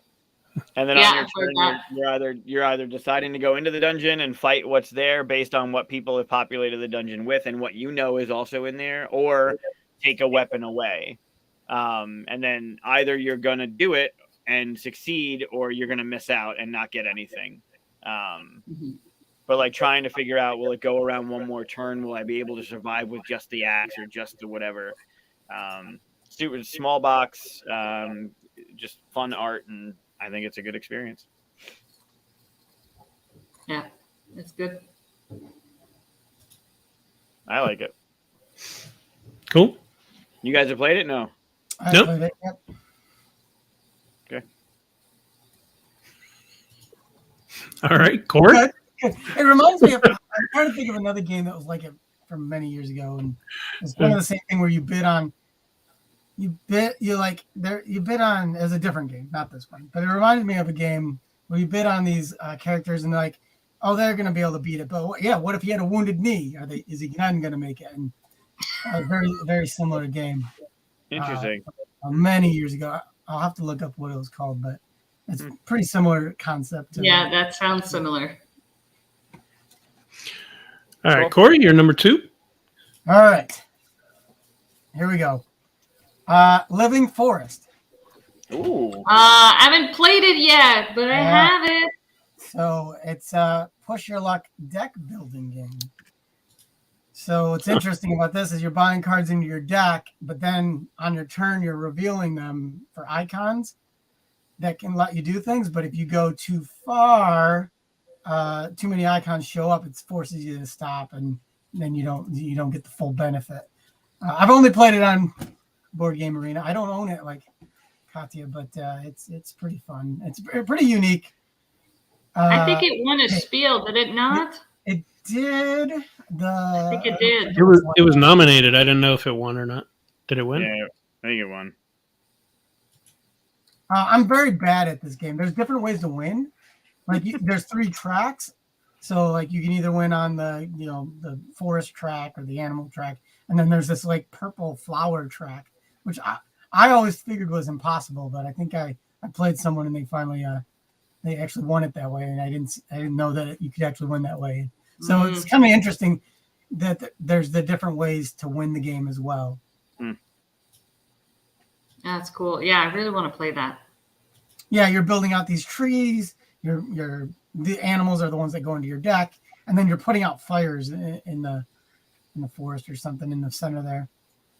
Man, what is it with you putting out fires? You're starting them. I think actually, the person that puts it was Donnie who won with the flowers. That's right. I think the two of us would always say, I don't get how you do it, and I think Donnie went and practiced a bunch, and then he came back and beat me playing that strategy just to show off. Had the 80s montage of him playing. Yeah. Totally. He was like in the meat locker playing Living Forest aggressively. The artwork's beautiful too. Yeah, it looks. Yeah, I saw that. I was gonna wait till after the 5 to answer, but go ahead. We can wait. I was just scrolling through some stuff I hadn't seen. But we can wait. So very cool. it's different take. I don't think I've ever played a push your luck deck builder before. I think that was what's pretty interesting about it. Good pick. All right, Katia, what's your 1-2 punch to take out Mike's list? Okay, well, I'm gonna go with a filler for number 2 because everything else has been taken. My number 1 is it can't be beat. But anyways, my number 2 is Incan Gold. Oh, you're going into ruins basically. So there's going to be a deck of monsters that you flip up as you go into the ruin. And if you get, I think, 2 monsters of the same or 3 of the same, then people that are in the ruin get killed. Wait, hang on. Do I have the wrong title or are you pulling it? Hold on a second. Is that not right? I see ruins. Hold on. No, that's not it.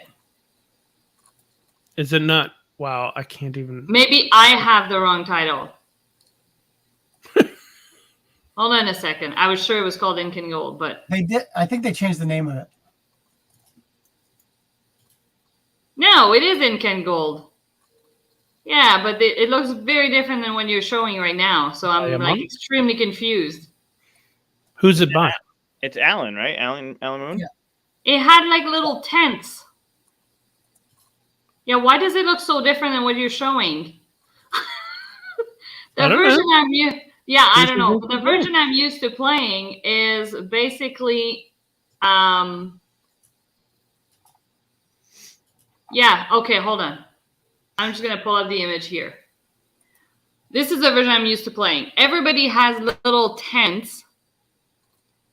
Okay, and as you go in and grab treasures, you're basically putting your rewards underneath your tent and hiding it from people so that nobody can count points. But you're trying to get deeper and deeper and collect more stuff. And at some point, you can decide to get out with what you have, or you can keep going. But if you keep going, like I said, you're flipping cards, monster cards, and you at some point, if you get 2 or 3 of the same monster to show up, you get killed. So you have to decide if you keep going deeper or if at some point you just exit with what you have. I think if you keep going, you lose everything. So anyways, yeah, it seems like there's been like different versions of it. It looks like the version I played looks nothing like that, but it's dated from 2007. So, I mean, yeah, I just remember you had little tents to hide your earnings after the round so that people can't tell how much you have. But that is definitely a good, quick, easy, push your luck game. Yep. Cool. Good pick. This is a good point. I didn't even think about Mysticville. Yeah. Well, and Clank, too. Clank is also a deck builder. Yeah, I guess what I meant was the push your luck was in the deck itself. In Clank, the push your luck is going down and then coming back up. Right. Right. Mysticville is the deck itself. I played it only on Steam, but yeah. Yeah. Okay. So now you're number 1. Take it from me. Do it. I'm not taking anything from you because I'm not mean. My number 1 is not very well known. It's by Arcane Wonders. It's called Dragon Scales. No. That's Richard Lanius's game. And this is not Richard's game. Yep. Dragon Scale? Are you for real? I did Yep. not know that. Yep. It's a remake of his original. It's an older game. It is. It's a remake of an older game. This one? Yes. Yeah, that one. But there's another. There's the original is Dragon, not Dragon Quest, Dragon. Well, this is the one I'm going to speak to because that's the one I have, and it's fantastic. So, in this game, you can like find some pictures of the board. It'll make it easier to explain. But everybody is playing a character or a faction or whatever. And what is it called? There is a dragon with several heads. There's 3 heads. So you see the red cubes, the yellow cubes, and the blue cubes, and you're basically trying to attack the dragon's heads and collect cubes to try and get majority, because you'll get more points if you have majority of them. The way that you do that throughout the game is basically everybody has a set of dice, and you roll behind your screen. You're allowed to roll, I think, up to 3 times, kind of like Yahtzee style, but you're trying to get the best results that you want in order to get, an optimal turn. When everybody reveals what they rolled, then you slot the dice into like on the board, and right there, that's it right there. So basically, whoever has the most rolled icons gets first, and then you like rank depending on how many people rolled what. Now there is like if you move up a bit, there's a dragon eye there on the second. You don't want those. So that's where the push your luck comes, because once you roll those cannot be re-rolled, but they become part of like your hand of dice that you're going to have to slot there. And so that means something bad's going to happen to you if you got the majority of the dragon eyes. So each row tells you that you're doing something different that round. You're either protecting yourself, you're going to go walking out of the dungeon, you're going to be doing an attack. So you're trying to get like a good turn. But when you're taking the walk action, you're basically like exiting the dungeon. So there is another sort of like push your luck, where if you are the first person to exit the dungeon, you get like extra points or something like that. Like if you exit the dungeon before the dragon was killed, you get points. But if the dragon is not killed and you exited, then you get minus points because you're called a coward. Like there is a balance act of like whether you want to dodge and like leave, or if you want to stick around and try and gather more of those cubes to get points. So, and then as you move along the dungeon on your way out, there's different things you can do. You can swap players' position. There's a lot of take that in the game. So if you don't like take that, this is not the game for you. But to me, when I play this, it's pure fun. You take it as the lighthearted thing that it's meant to be. You're going to have cards that you can attack other people with. You can steal stuff from each other. There's a lot going on, but at the same time, like it's not an overly complicated game.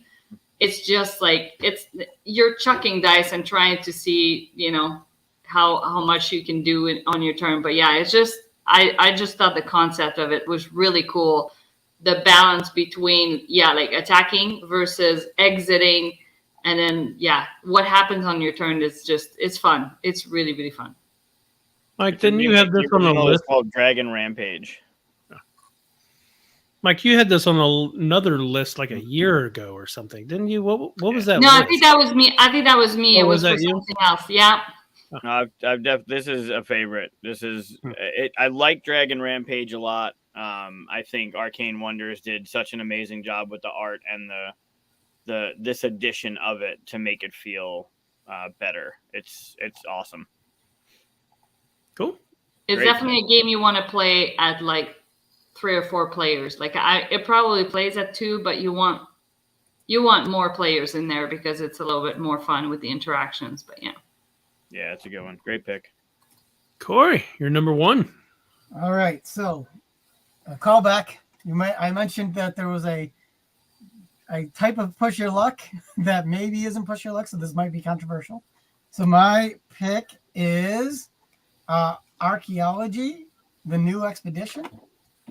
It's a set collecting game where you're getting these cards, you're digging them up from different kind of like either pyramids or whatever, different burial grounds. And the push your luck part is bigger sets score more points, and so but you're choosing when to sell them off. So you're going to try to either How do you spell it?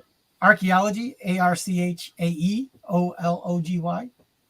ARCH. What is it? AE AE. OLOGY. Oh, okay. Archaeology. Just The new expedition. archaeology or the The new? new expedition. I mean, Okay. it's a remake of that one, but Gotcha. it's a Phil Walker Harding game, and I own everything he's done. So, but what's cool about it is, yeah, it's a simple set collecting game, but the push your luck part is when do I sell my set off? Do I try to get more of it to build up the maximum points?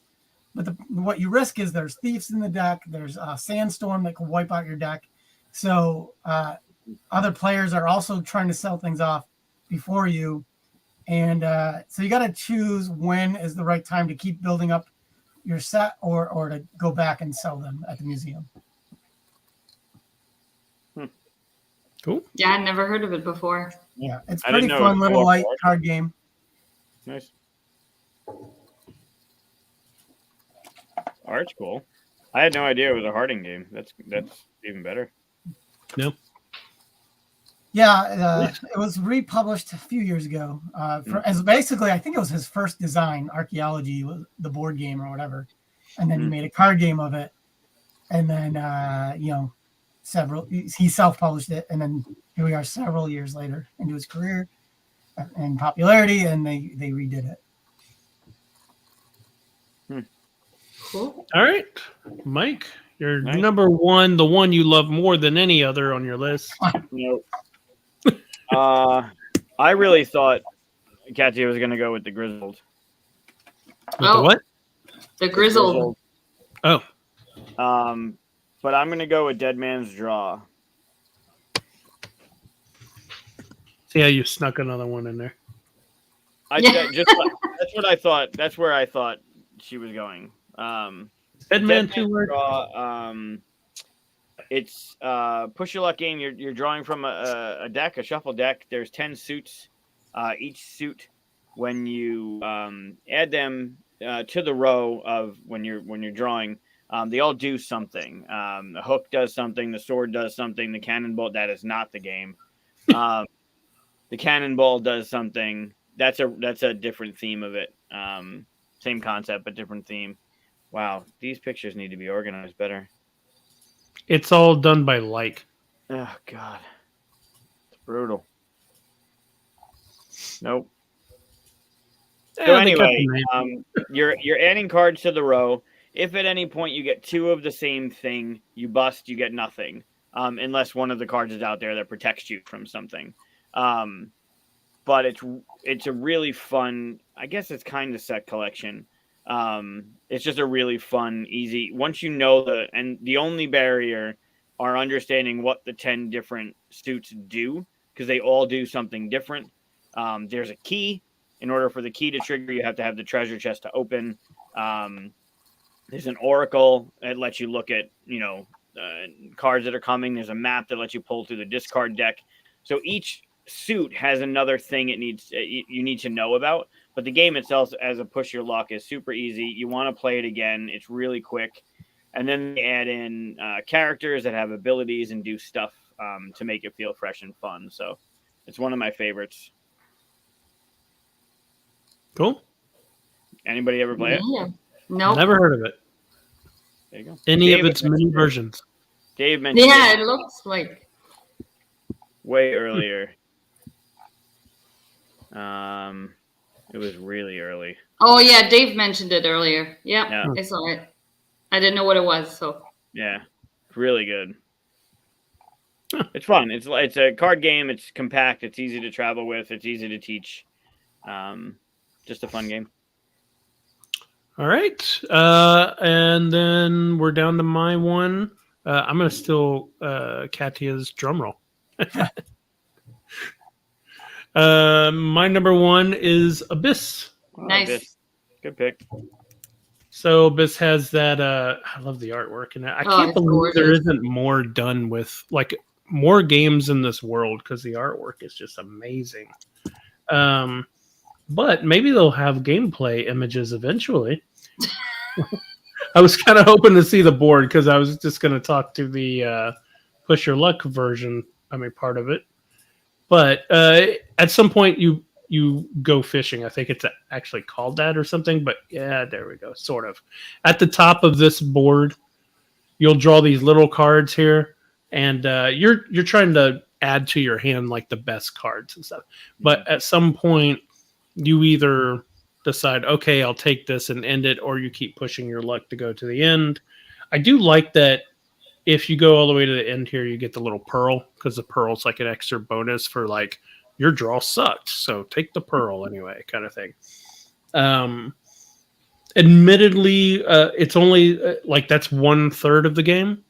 The other part of it is really about getting these lords down here and stuff like that. But it is in the push your luck thing, and I really like the game. So it's technically my 2 because Clank was my 1. But good pick. Yep. Very That's a pretty good art. one. it is strange that I don't know why they haven't done other games in the world. It's such a unique world, and it seemed like there was so much going on in it visually. You know, I'd even play like an RPG in it or something. As the Raphael character that was on one of the boxes. Raphael. Yeah, that is. What's weird is if you get it now, they have the word abyss on the cover. Oh, and it didn't used to be there, no? Yeah, originally when it came out, it just looked like that. The cover had no word, and it was a very strong, like nobody did that before that kind of thing, and it feels like whoever decided, like, oh, now we're gonna put the title on there, like, I don't know, I feel like they, I don't know how to explain it. It feels like they wussed out, like backed out of that bold cover, doing it. I like the multiple covers, right? It was more of a chase, right? You wanted to get the one you wanted, which prevented people from buying it because it wasn't the cover they wanted. Yeah, I ordered mine online because I wanted it right away, and I didn't know what cover I was going to get because of that. I'm trying to find all the covers. They have a picture in here that has all 5 covers. I think there's 5 different covers. At least they used to. Oh, here we go. So that's one. Way to be. Wow. Nice. That's another one. I think green. That's the one I have, which is probably my second favorite. The green one's my favorite, I think. Yeah, that's cool. Yeah. But anyway, yeah, I was also always disappointed. And this is also right whenever I was like, ooh, Katala, like suddenly started liking his stuff, right? So speaking of which, this has nothing to do with the Push Your Luck, but I didn't realize that the Splendor Duel that came out is designed by him. Oh, really? I didn't know that. I didn't know that. But my sister played it, and she says it's really good. So now I want to play it. Oops, I didn't change our banner. That was all our number ones. Okay. Oh. So anyways, back to Abyss. Yeah, well, just to he's asking if anybody asked about Raw or anybody brought up Raw. I've never played Raw, actually. I have it. I have the old version of it, not the new beautiful one, which makes me not want to learn the old version now. It's good. I mean, to me, it's not a favorite. But it's good. I played the Gathering the first year I think I went, and it was just not a pleasant experience. I don't know if it was the players or the teach or the game. I don't think I gave it a fair shot, but it just wasn't fun for me. But it might have had to do with the people at the table. So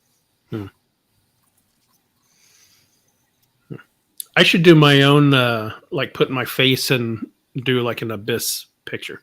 Do it all like purples and stuff. Yes, you should. Yes, you should. That'll be my next profile picture. Yes. You have the skills to do that. Yep. So that was our top 5, or in Mike's case, random 5 games that are push your luck. You're welcome. Any extras you wanted to mention? Any others on your list? Mike, I'm surprised Creatures and Cupcakes wasn't on your list. Yeah, me too.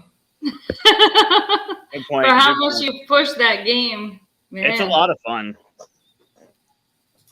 It's a Daryl and Adrian game. I've talked about it on the show before. I play it a lot.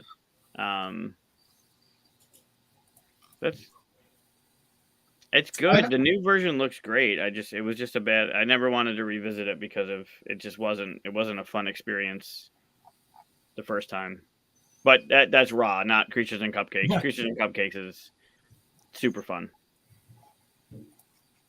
All right, so now we're going to. Oh, go ahead. Zombie Dice is like a backup, quick, dirty, push your luck game as well. Zombie Dice. The whole ilk of games of roll until you bust. Mm-hmm. Yeah. All right, so now we're gonna play Explosion in the Laboratory Laboratory. Laboratory. The Exploding Labrador. Get ready.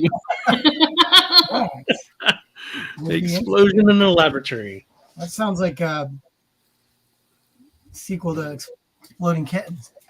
Sure, Yeah. Exploding Labrador. Perfect. This says nobody's ready for it, by the way. Well, we were. We're all ready. It says we're all online on my screen. I'm refreshing. There we go. I'm going in. right. I'm pushing. Failed to process your All right, so I'm going to pop my screen up. Is this a thing where you shouldn't see what I have, or? Nope, there's none of that. In fact, Okay. you might need to share a way of keep showing our scores as well, like a notepad or something. I was going to do this. Can we not see the scores in here? I don't have. There's no notepad or anything in here. Okay, here I've got a whiteboard I could keep track of it on. That works. Perfect. All right. So let's see. Everybody pick their colors. Colors there. I'm yellow in here, so I will not pick yellow because yellow is hard to read. I'll use orange. I'm red I'm on green. the board here. Red and green. And Mike? Is blue. I'm already in as You're I'm blue. in. Oh, I'm You're not. blue. Do I have to hit continue? You're to get blue. in? Mike's blue. Yeah, that's fine. All right. I don't know why I'm not in. I was ready. Oh, these are you're right. magnified. Fun. Oh, it says red. But All right. So we're going to do Chris. That's me. And then we're going to do. So go ahead and teach the game. alrighty. So this is a push your luck game. Object of the game is to score the most points by not exploding. What's going to happen here is you have this deck of 6 lab cards.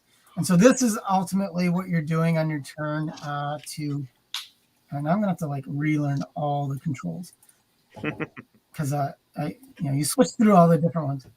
R shuffle. Okay, good. So you're gonna shuffle these cards.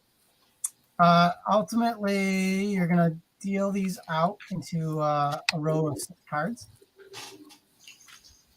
On your turn, you're going to flip them over. You're going to look at the leftmost number here and the rightmost number. And add them up. So 22. The other thing you're going to do, so there's these beakers at the top. These are what we're pouring the solution into that score points. And on some of them, there's this little red triangle. You count how many of those are on the lower edge. And that's going to be our current fire level. So right now there's only 1 total. So our fire level is 1. So we're going to look for the card with fire level 1 out of these cards. They go 1 through 6, so it's this one. And then we're going to look up that number that we calculated earlier, 22.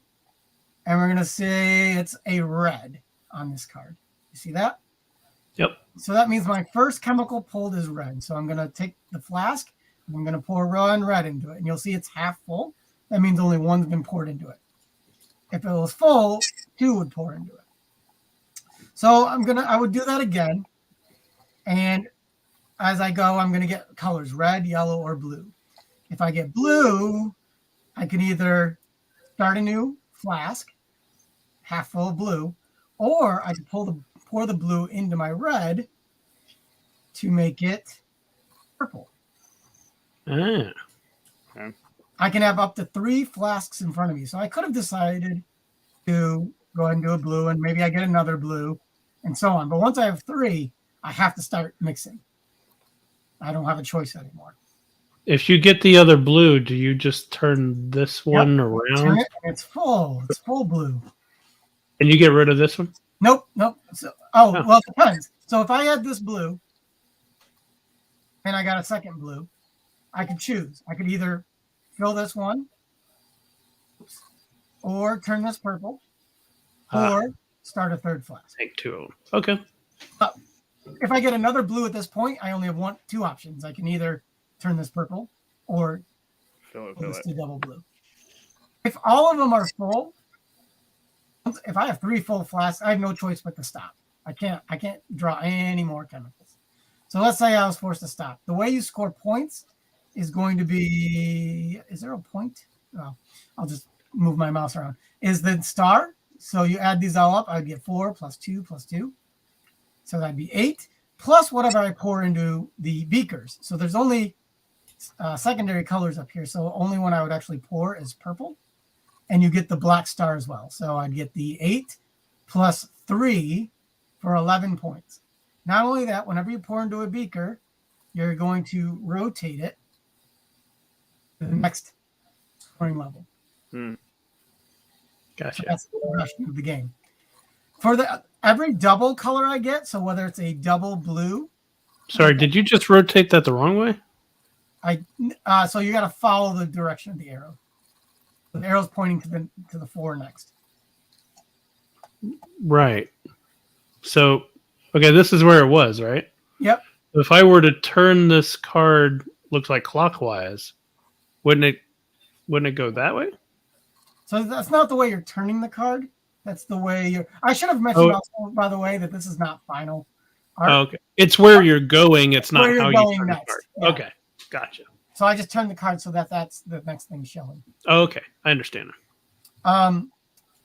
For every double flask of the blues or yellows, Yep. I instead get process cards. So process cards have 2 sides to them, a yellow and a blue side. So double blue would give me the blue side, and double yellows would give me the yellow side.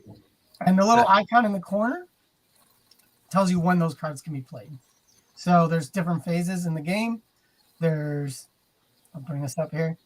There's the planning phase, so that's before you start pulling chemicals. There's the mixing phase where you're actually pulling the chemicals, and then 1 of 2 things are going to happen. You're either going to stop and score, or you're going to explode. And those are the other 2 times that you can play those cards. So, for example, we have this extract, which says, "Oh, I exploded," but the good news is I get to score double my white stars, or at least 6 points, but not score the black stars and not gain a process card. And that's important because normally when you explode, you would also get a process card. What color do you get it on? Good question. If you explode, you get to choose. So you'll draw a card and you'll get to choose which side you want. All right. Pretty good. All right. So How do you explode? I want to avoid that. Yes, exactly. So every time you get a red, you'll see this little fire symbol here, right? Mm-hmm. So that means you're in a volatile state. So even if I add blue to that red, I'm still volatile. If I grab another red while I'm in a volatile state, I explode. So that's a reminder that I've already drawn 1 red. Ooh. Okay. The other way to explode is even if, let's say you're like, hey, I have 1 yellow and 2 blues. I'm safe, right? Nothing's volatile. Some of the cards have black on them. If you draw black and it's not your first draw, you explode no matter what. If you draw it on your first draw, a black, it's actually acts as a wild, and you get to choose if you want it to be red, yellow, or blue as your first draw. That way you're not exploding the very first draw. So I mentioned the fire level. You'll notice as these things spin, these beakers spin at the top. For example, once this one gets here, now our fire level would be 2. And you'd start drawing from the second fire level card. And as you look at the lab cards, as the fire level increases, the ratio of red and black will go up. So that's where the game gets more dangerous, but the points are bigger. After everyone goes, everyone gets a turn, the round is over. We're going to look at the small white circle number on the lowest edge of all 3 of the beaker cards. And the lowest number is going to rotate automatically. So between, let's say this was our setup, 1, 2, and 12. 1 is the lowest. We're going to rotate the 1. Cool. So even if nothing gets poured into, there's going to be some progression at the end of the round. We're going to keep going until these guys get flipped, and any one of them hits this yellow X. If it gets rotated to that, the game ends immediately, and the highest score wins. Sounds good. How long does the game usually go? About 20 minutes, 25 minutes? 20 to 30, depending on, it's going to be probably a little slower, digital tax. Sure. Playing the game. And learning. And each round, the player order goes from lowest score to highest. Okay. How many rounds normally? I guess it depends on whenever this flips, huh? Yeah, it depends on how fast we're pouring into it. It should be pretty quick, though, as each player goes, and we're going to be pouring into these. These things are going to be spinning. You'll notice that green is the only one that you can actually pour multiple into it because there's no element of red in green. So with that, I think that's everything. Do we have a volunteer for going first? No, I'm going to need to see a few rounds. All right. Yeah, so I'll go first. How You about that? first, for sure. And this is fully cooperative, right? No, it's not. It might have to be for the demo. Yes, we're all trying to make Mike explode. Fine, that's fine. I don't care. I think including Mike. Can anybody tell me on Tabletopia how you tilt the playing surface? Right click and drag the table. Yes. Okay. I have to look this up again. And then how do you zoom in? Spacebar. I was just about to tell you, if you hover over something and you hit spacebar, as long as it's, I don't know about in Tabletop Simulator, if it's locked, you can't. But as long as it's not locked, you can zoom. You can hit spacebar; it'll pull it up. No, but can I still get closer to the table? Oh yeah, the scroll bar and zoom, scroll up. Oh, there we go. Okay, yeah.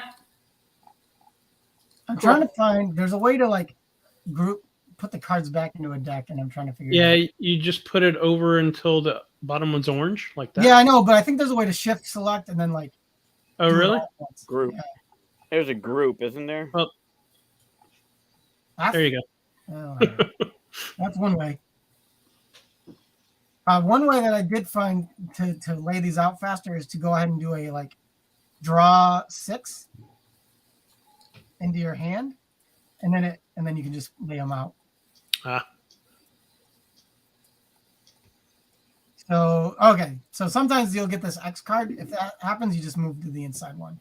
So 15 plus 2 is 17. On level 1 is I start off with a red, of course. Nice.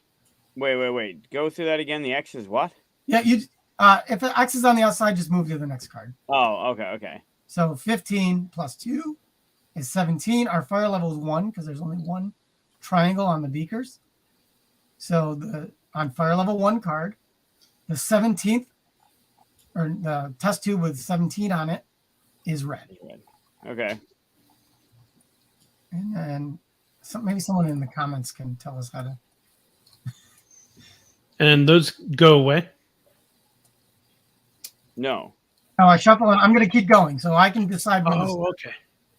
It's the same 6 cards. So you're going to keep going even. So if you get another red, you blow up. Yep, red or black, actually. But if you stop right now, you get 3 points, right? 3 points. So 24 on 1 is blue. Ooh. And I'm going to make this purple. And I will stop here. So I'm going to take my 4 points plus 3 for pouring into the purple beaker. All right. Is it That beaver? means you got 7. I'm on the board with 7 points. On the board with 7. Nice. Who's next? You. All right, Chris. Oh boy. I'm Here gonna we go. Google this while you're. All right. I'm gonna see if I can do this. Bam. Oh, okay, that's right. You multi-select all but one and then drop it on the one. Yeah. Smart. And then you said pull this into my hand. You say draw 6, and it'll all go in your hand, and then you can just lay them out. All right. How do you draw 6? Right click, draw, and then there's like option for It'll be a 6. 6. Can't you just hover and hit a number too? I think that's tabletop simulator. Oh. I don't know if that works here. Nice. It worked. All right. So 15. We're still on 1, right? So 15's a blue. Is that right? That is correct. Huh. So you have a blue to start. All right. Well, I'm going to do that again because no reason not to, right? So Only flip. 1 point, so not a whole lot. Flip. All right. There we go.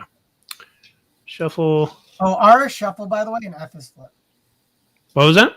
R is shuffle. So if you could just hover an R, it will shuffle it. Oh, I see. Okay. All right. And then F is flip if you need to. Roll 6. All right. So this time we got 20 something. 20. Wait for it. Oh, 24. Blue again, right? Yep. So you can either start a new blue or double up that blue. I'll double up the blue. All right. And I could just keep going? You can keep going. As long as you don't get Okay. blocked, you're good. Oh, So black. okay, can you? Yeah, why is it that if we get black we bust?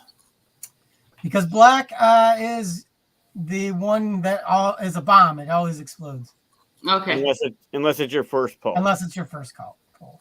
All right. So it's going to be 15 plus 3. So it's 18. 18's a yellow. Yellow. I'll say. All right. So I can't make green right now, right? Nope, because you already filled that one all the You way already up. full. Right. But I'm not in danger of exploding, right? Not Alright. really. So if you Well, look at other the than one black. card, you'll see there's two black test tubes on it. So All right. it's a 2 of That's 20. the only thing I have to fear. Only is a the black. 10% chance. All right. All right. So let's try this again. I'll just win the first round if that's okay. You can't win in one round, unfortunately. So 11 is what I'm looking at. Oh, that's black. Oh, you got it. I pushed it. Oh, you blew up. So is that nothing? Oh, I get a card here, You do though, get right? a process card. So you get to pick Alright. one of those, and then basically you're going to have to decide where you are sitting at the table. You pick So what if I side scored no fire this turn, gain 5 points. If you score 3 flasks, score an additional 5 points. Oh, Ooh, I that's want a the blue oh, one. typo. You're gonna Oh, yeah? have to go back Where? and get that fixed. Is it supposed to be 10 points? Is that what the typo Score an is? additional, no, that is not the typo. That is not the typo. So yeah, Okay, I'll take the blue one. Wait, where's the typo? it was supposed to be an additional, not and additional. Oh, score and. Ah. Reading upside down. Yeah. So what did you say about winning, Chris? Yeah. Oh. I got the blue card like I imagined I would, Oh, so you that I also can use win this next round. reference to keep track of what player's turn it is. What was that? So this card here also is used for, it's a reference, but also used to keep track of whose turn. Oh, it is. okay. All right. Well, that's fun That's till I right. blew up. That way you know when the round is over. All right, Alright, who's next? I'll go next, but I'm gonna need some help as to what I'm doing. Sure Wait. thing. Why does on your screen, is there a white 6 next to my blue hand? No. Why is there a white 6 next to my blue hand on my screen? Nobody sees it. That's You weird. did that wrong. I don't think I legit. made a deck. Nope. So you shift select all but one, and then you can drop it until when it's orange. Like that. Ah, And flip it, shuffle it, Right deal click, 6 to yourself. or you can do it individually. and then right click. Oh, after it's a deck though. What? Oh shit. There you go. So right click it now. And then there's going to be a draw option and then 6. Oh, That was deal, probably. Oh, It's okay. Just lay them out in a row. It's like trying to play a board game with chopsticks. there you I go. swear this is way easier in person. I believe you. It's me and technology. And You then haven't can I seen me flip handle them cards. all? I can. Yeah, flip them. You can flip them left to right. Doesn't matter. How do I do that? Because it's F. moving the table. You can shift select all of them. Oh, shift. And There then we go. And hit F. Yeah. There you go. Okay. So what do we have? We have 5. Well, yep, 5. Yeah. Total. And on what card is that? Is it the left one? The fire Number level. 1. So number 1. Okay. So what color? I can't Yellow. see. You get Yellow. yellow. Okay. So then What's you get a determining yellow the flask. fire one? So do I pick with whichever yellow I want? Pick one. I mean, it kind of doesn't matter. Yeah. They're all the It's same yellow, different. right? Yeah, they're all yellow. Yeah, but do they do different things? No. Oh, okay. What is No. the fire? What is the fire? What determines the fire one? So the bottom edge of the beakers, you count up how many of those triangles there are. Oh, specifically how many there are. Okay. Yes. Got it. There's only Okay. one right now. Got it. So now what do I do? So you decide if you want to keep going or not. You probably do. You stop. So you Yeah. just- Stop right Go now. again. Just stop. so you do basically everything, all that again. Okay.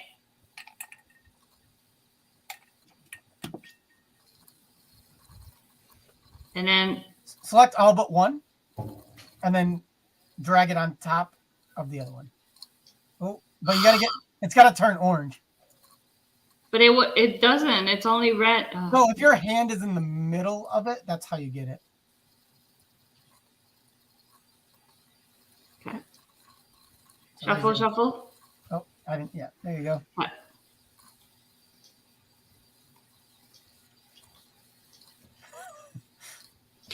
Yeah, It is cooperative. cooperative flipping cards. Okay. So we have 24. Oh, we've seen that before. Yep.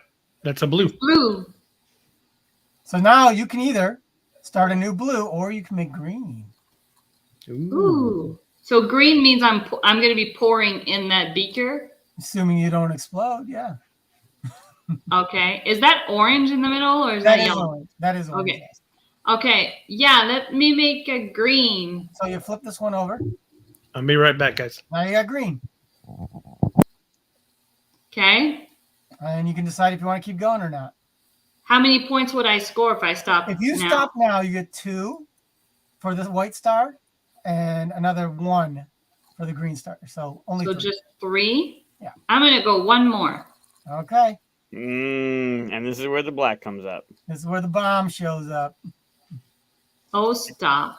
Legit, I have a white 6 next to my blue Still? hand. Why is it not going right- orange? Right There it is. Yeah, you got it.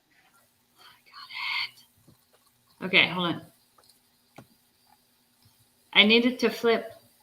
It's not flipping now, but okay, flip. Hey, Just hit F, the letter F. I know, but Okay. let me. All right. Okay.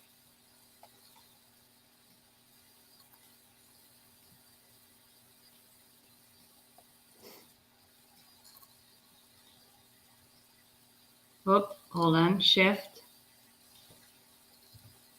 Oh, you can't like mass flip things? I think so. Yeah, you can select. If you do the select, shift select, Oh, draw yeah. the box over it and hit F, it'll all flip. All right, so we have 20. Is it 3? Yep.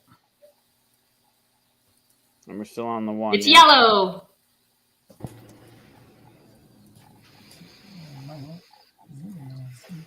So I can take a yellow card? Yep. My zoom's not working. Oh, I suddenly had the white 4. Uh-oh. Oh, I'm refreshing. Sorry. Okay. My zoom stopped working. So if I was to score now, You'd get 4 points. that's what you got, right? I think I got 7. You got 7 total. I'm gonna go one more time. All right. You're Are still. these cards? These cards are all the same test tubes. This one's different. They're all different. They're all different. They're all what? They're all They're the all same. a little bit different. Oh, a little bit different. Okay, but 23 on 4 of the 5 cards were yellow. Yeah, so some of them stay the same, but then some switch to red, some switch to black. Got it. Okay. It's like simulating. I'm putting more and more red and taking other colors out. So 8 That is 8. Yes. blue. Blue. Oh, you could make another green. Wow. I think I'm gonna do that. So you flip this one. So now you'd get 2 plus 2. You still only score this once, so 5 points. But you're still no reds. No volatile. You're gonna hit black next. So you take Just your like I 5 did. points. It's gonna happen. Yep. I think I'm gonna go one more. One more. Oh, that does it. Man, no wonder why you lost Can't Stop. Yeah, yeah. This is like the person who can't. Where's the orange thing? Your hand's got to be over the center. Over the center. Over the center. Your hand. Yeah. There it is. Okay.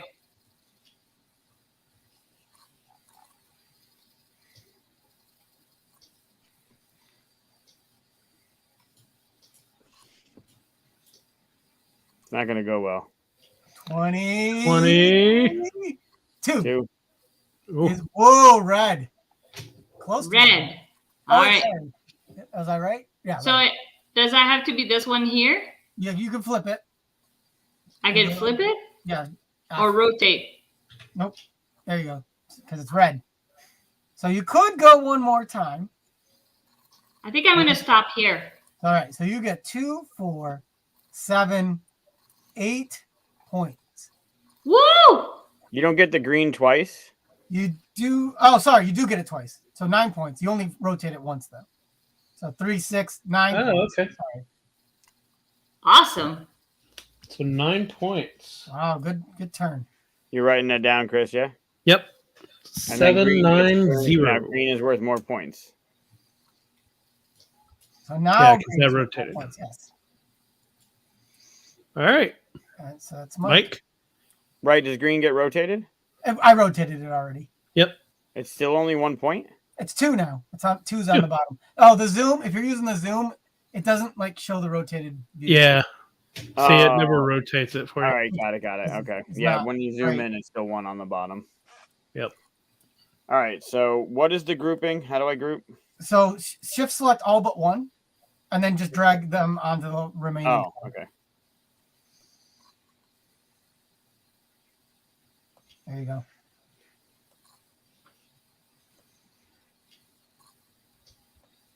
Oh, flipping it in the air. I was gonna say, how fancy is that? He's You're like- actually doing it We're the right doing way. magic tricks.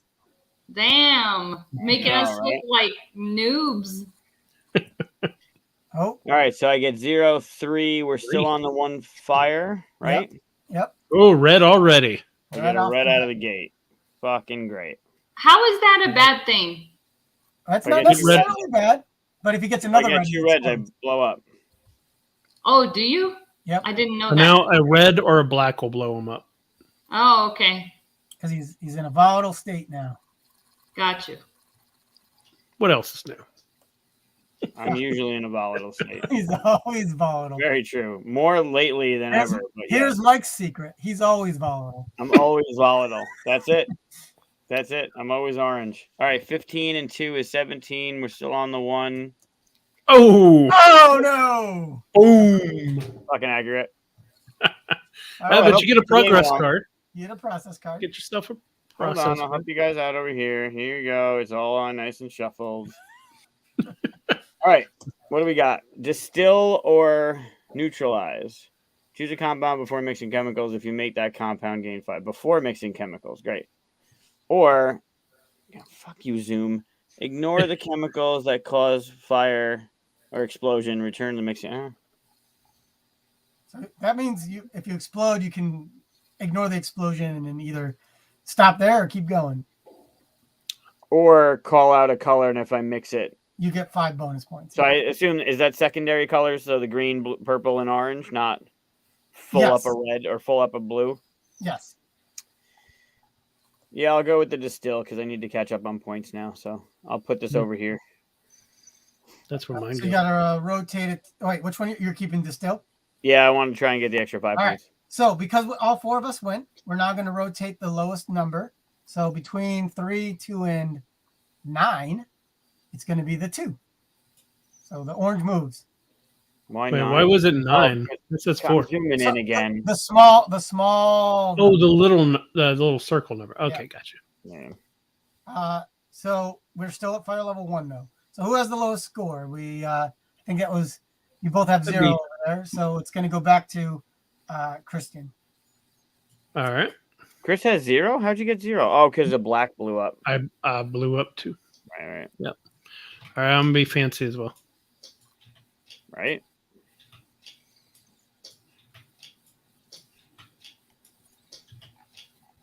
All right, I got 18, and that is a yellow.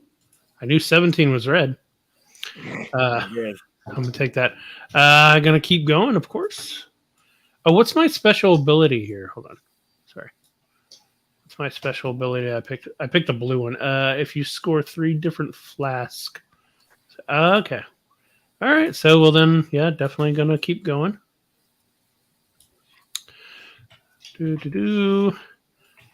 Flip it. We got 0 on the outside. So 4 for this one is a blue. I like that. Let's do it again. So how do I? So now I want a red if I want 3 different kind, right? Yep. Oops.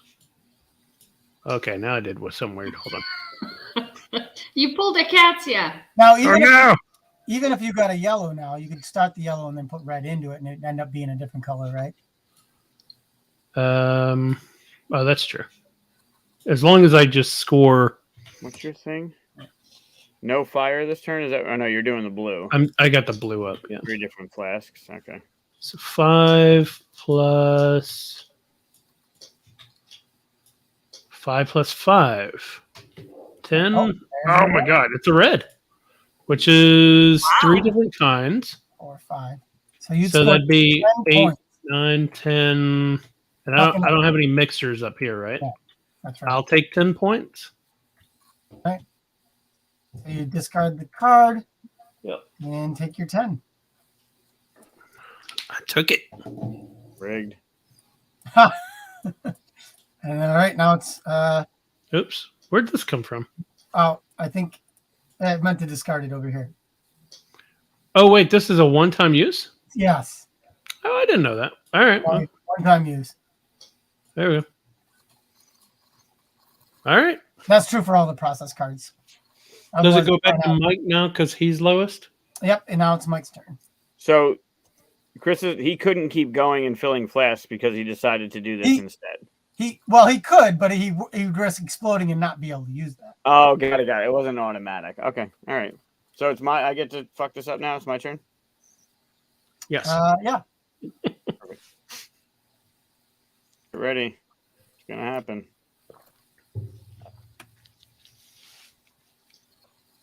Well, you can't blow up on the first one.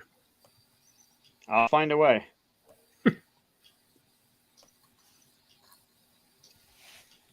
So 20 on number 1 still. Yellow. I get a card. Yeah.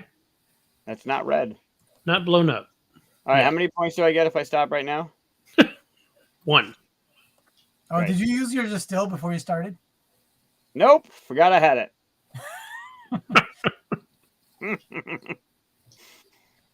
Well, you'll blow up now and you'll remember it next time. I won't, though, but maybe. 21. 21. And we're still on the And you 1. blew up. It's black. Oh, no. Are you kidding me? Who's next? All right, you get a process card It's your again. process card. Wait, is Chris next? Because if Chris is next, I'm leaving the cards. I'm not helping. No, I'm not next. He already went. It's Corey's It's next. me. I'm next. All right. You get your process card. It's my game. He You can designed it, so I'll help him. I get a process. I'm getting processed. Great. This is awesome. So Polymer, far, see 10 out of chemical- 10, Corey. Turn one beaker clockwise and one beaker counterclockwise. Turn one beaker clockwise. Oh, like take a full and make it half full and make another one full kind of thing? It's talking about the beaker. So it's basically maybe you want to reduce the fire level by turning one back, but maybe increase another one to make its points. Oh, worth those it. three are These are not beakers. Yeah, those are flasks. Yeah. Ha. I'll draw the same chemical again. So I'll leave Polymer. that yellow. Oh, you're down here. You just put it by the discard. You stop it. All right, I'm good. So I think it's my turn, right? Yeah. Yes. All right. Yes. It is the score right now. Okay, I'm at 7.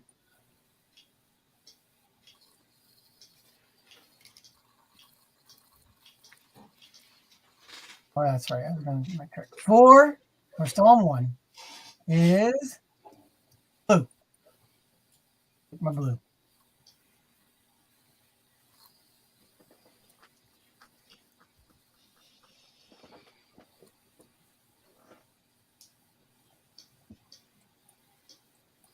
Ten plus 14 14. is red. Oh man, I think I'm gonna go with You know, purple. make it purple. And I'm But if you get a red or a black, you're done. yeah, I'm gonna keep going the safe purple route. So that's another 8 points. Yeah. What the hell? How is it? Fuck. All right. That makes. Why is it Corey- 8? Purple was 4, 4 plus 4, yeah. but that says 3. Oh, because I'm Oh. zooming in and I'm an idiot. It Now says- we're looking at the second little fire triangle card, huh? Yep. Now we're on level Yeah. 2. Katia's starting on 2. It's weird actually because your rules about the person with the lowest points goes because I keep looking and it looks like Mike should just keep going until he has more points than somebody. But I guess You gotta put a 0 so that you know that he went. Oh, I bust right away. That's not fun. What? Well, no. Not if it's You- black. If It's black. It's black, a wild on your first one. You get to choose. Yep. what color. Ooh. I will go with blue. back to fun. Back to fun indeed. Now, if you get black, you explode. Yes, the first one's the only time. Yes. Now you can get black. Always bet on black. Always bet on black. So it's awesome to get. What movie is that from? It's not so good to get later. You know what Um, movie that's from? Game ends when the beakers are turned to a certain thing, but its lowest score wins, right? No. Isn't that how it So works? 10 and Uh-oh. 1. So 11. Yeah. Are you Nobody in kidding me? comments. Damn it. Katia explodes. Did you get another? Did I you get just another lost black one? again. Yeah. Yeah. Excellent game, Corey. All right. Take your process card. Watching people blow up. I love it. Ignore yeah. the chemical that caused the explosion. Return to Mexico, or choose a player to start with a chemical color of your choice. Can I use it now? You do it before someone's turn. Yeah. No, but the ignore the chemical. Oh, Can I do no. it You're getting it now. You've already exploded. now? Okay. Aww. Sorry. Chris, did anyone answer your question? No. Did you know it? Yep. Always bet What's on that? black. Always. Oh, yeah. Donnie got it. Nice, Donnie. Passenger 57. All right. So Wesley Snipes. that's the end of the round. Wesley Snipes. Yep. Chuck. We're gonna Is his name Chuck? rotate the lowest. No. The green. Hmm. All right. So I think it's back to Mike. Is it really? Oh, before you go, Oh, sure. Yeah, I have these cards. I did you can want to use use your distill this time? Choose a compound before mixing chemicals. If you mix it, I get 5 points. All right.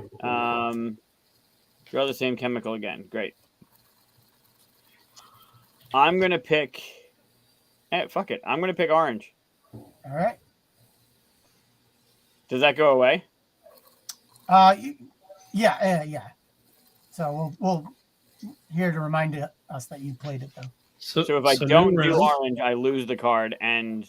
Okay. That's right. That's where we are now. What are you showing off? My 0 points? Yeah. Great. Thanks, buddy. I was letting everybody keep up. 5 plus 6. So you're on 6. I'm on the second card.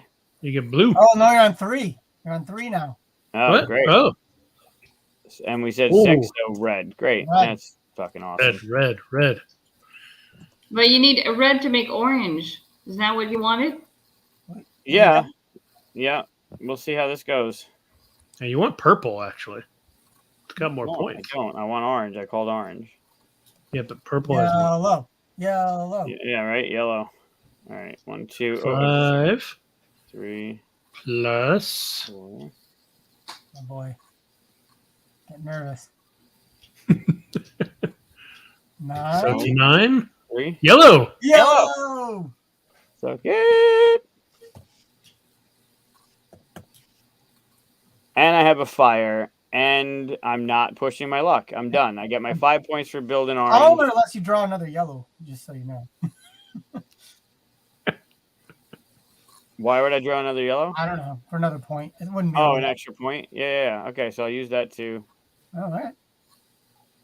Well, now I don't have to remember that I have these cards, so those go away. I get 4 for orange, and what's orange at right now? 3. 3, so that's 7. Plus a point for my yellow, so I get 8 points. Plus the plus 5. my 5. So 13. I'm good with that. Very All huge. right. Big turn. Like I know what I'm doing. All right. So nobody turned this light, right? So now it's at 4 points. All right. Katia's next with 9 points. What's my card again?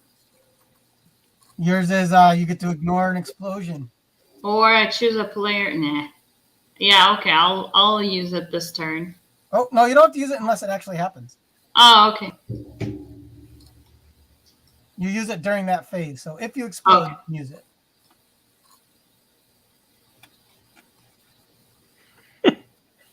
Evan says he's watching the show on his phone, but he can't figure out how to comment, but pretend like he's blowing up the comments section.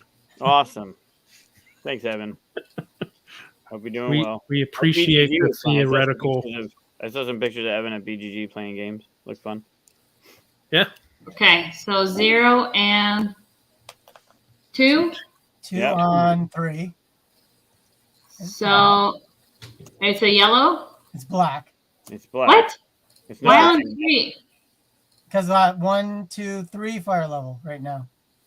Oh, How do you get more than 3 fire level? We're gonna flip to the other side of these cards. There's more symbols. Oh, okay. okay. Double symbols on some of them. Gotcha. So I'll take a blue Okay. because purple is the higher scoring one right now, right? It is, yes. It's currently Okay. the highest. Okay, so I'll take the blue. Didn't want to take a red? No. Get it out of the way. Yeah. Real chemist. Real alchemist. I don't know why it's not letting you flip it. Because you got 3 people hovering over it and hitting F at the same time. Yep. We're all trying to help. Not me. I'm not. I'll be right back.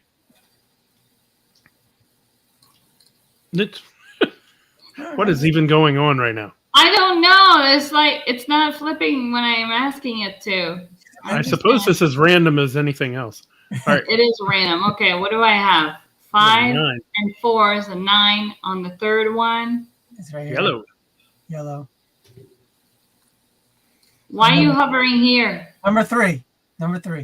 Oh, I was looking at number 6. Yeah, number 3. So yellow, okay. So either So that green or was- yellow. You can mix. Yeah. But if I mix it, green's not worth that much, is it? It's worth currently 3 points. Yeah. It's pretty good. Mm, Plus the green on the other side itself is worth 2, right? So Yep, that's right. I think I'm going to keep them. Can I flip them after? if you pull another blue or yellow, right? Yeah, when you mix more stuff into them, yeah. Or even a red, sure. Okay, so I'll leave them like that for now. I don't have to decide, right? Nope.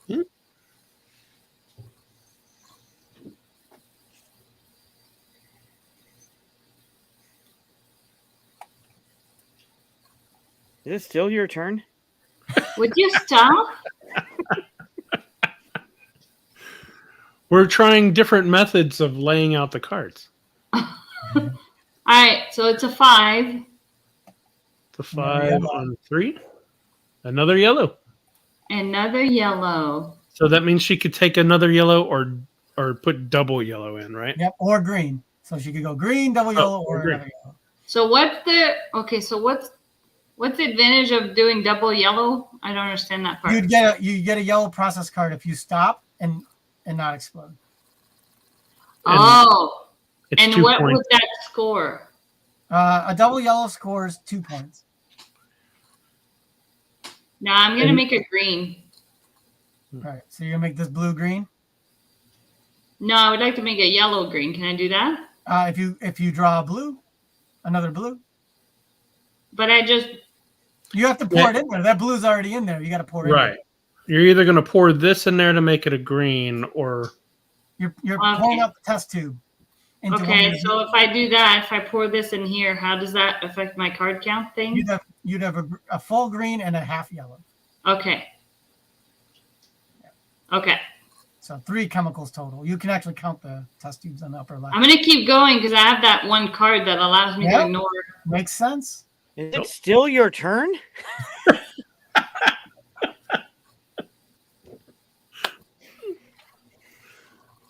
I mean, she's having a good turn. Yeah, it's great. More points. She's safe too. That one doesn't get flipped. She can't explode.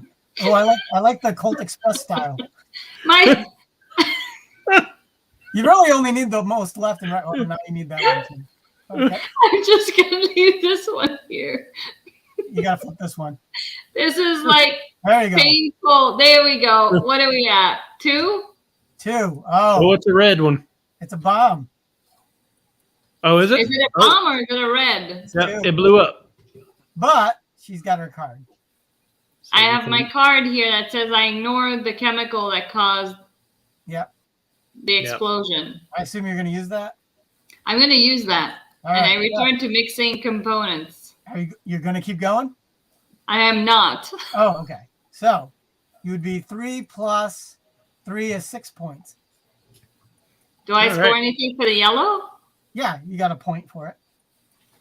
Oh, okay, I see. So 3 here, and then, okay. I'll take the 6.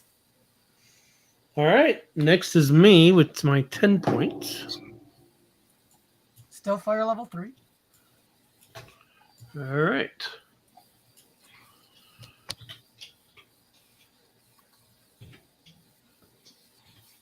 Five plus 3 is 8, and we're on fire level 3, you said? Yep. That's a blue. I'll take a Blue. blue. Nice, easy blue. What's with these cards over here? Get these out of here. All right, keep going, because that'd be silly not to. Unless you're Mike, in which case, oops. Stop at the 1 card, right? I mean, maybe. 10 plus 1 is 11. Oh, I blew up. See? Oh, no. See what happens? See what happens. I talk too much shit. All right, so I could take if in last place gain half the difference between you and the next player. Not that far back. Gain 5 immediately. You must mix chemicals at least 3 more times. Oof. Oh my god. Wait. Well, if I play that at the beginning of my turn, that just means I have to do 3 mixes, right? Yep. What happens if I explode? Do I You lose just- this card? Nope. You just get the 5 points, and then you explode. Oh. Okay. Yeah, It's a I'll take guaranteed the 5 points, I guess. Yeah, I'll do that. I'll take the 5 Not horrible. right there. All right, and then I'll clean this up for the next player, Is that me? which is Corey. All right. What am I doing? I'm still doing it the old-fashioned way here. So 3 on 3 is red. Oh, Ooh, nice way to start off. No, I'm not stopping. Come on, gotta keep going.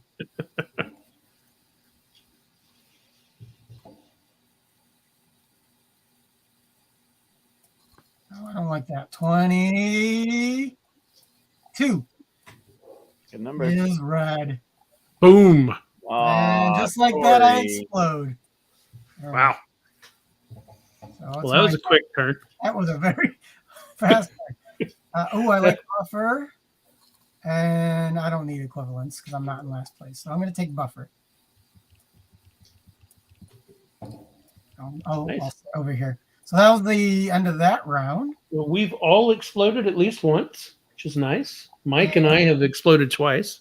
We have the lowest Most number. explosions by the end of the round is an achievement, isn't it? No. So the orange rotated, and we start the next round.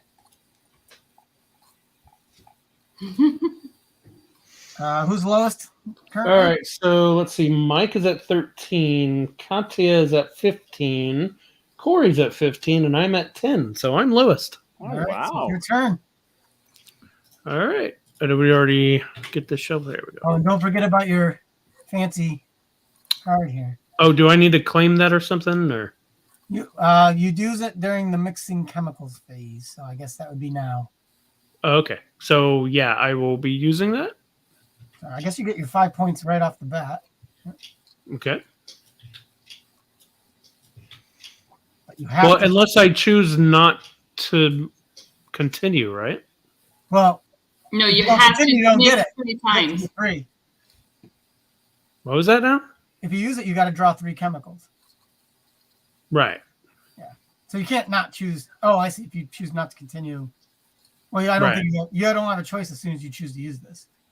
Okay. Right. So I have to try for 3. Yeah. Okay. Right.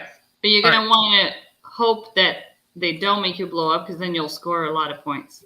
Cool. Starting off with a red. Uh-oh. Yep. This is sounding just living on the edge. You'll be What we fine. like.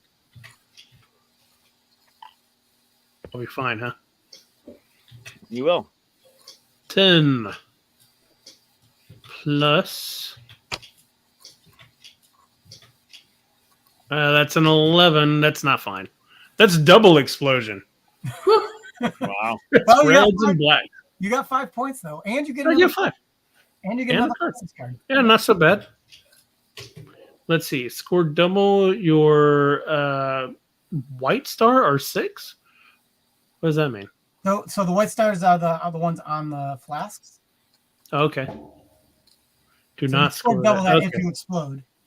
You're not gonna. Okay. Oh, that's the explosion thing right there. Okay. Yeah. Or convert a double yellow or a double blue compound into another compound. I guess I'll take the blue one. Okay. All right. So next would be Mike. This is 13. Sure. I don't trust your shuffle there. I'm doing it myself. Reasonable. Oh, you're gonna regret that shuffle. Oh, I regret a lot of things, Chris. 2, 3, 4. You're not doing the cool flip in the middle anymore. No, I'll do it now though. 6. Oh. 6 Oh, on- you need to have all the cards flipped over. Oh, you need at least this one. Yeah. 6 Um, is red. 6 is red. Awesome. That's great. This is going well. I think that's what I started with. Yep, it was. 6. How'd that go for you? Damn You it. should not do as I do.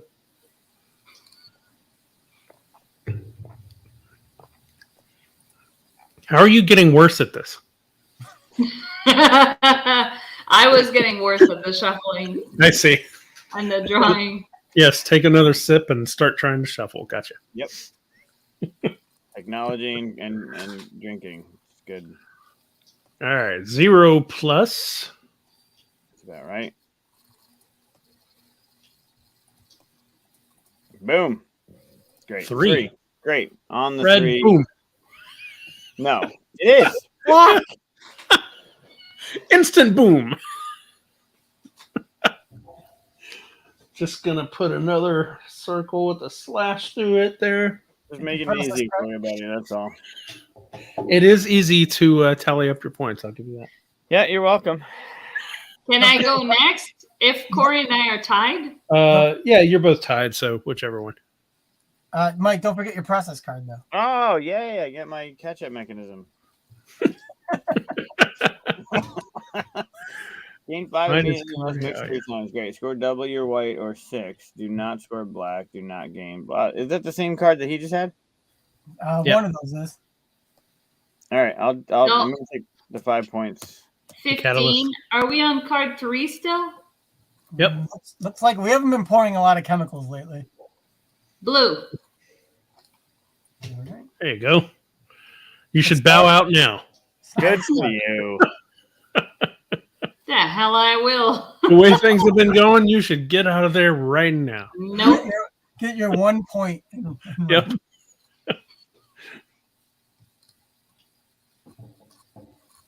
Sometimes 1 point could be the difference in winning. I'm glad I'm already backing this. This is fun. All right. 14. 14. Where's card 3? 14. Oh, We are red. looking at red. Okay. Oh, But I'm going to make a purple. Nice. so just flip this one Ooh. and rotate. Cash it. that And in how right much now. would that score? It would score 4 plus 5, 9 points right now. I'm going to do that and just call it a day. Good call. 9 points for Katia. Oh boy.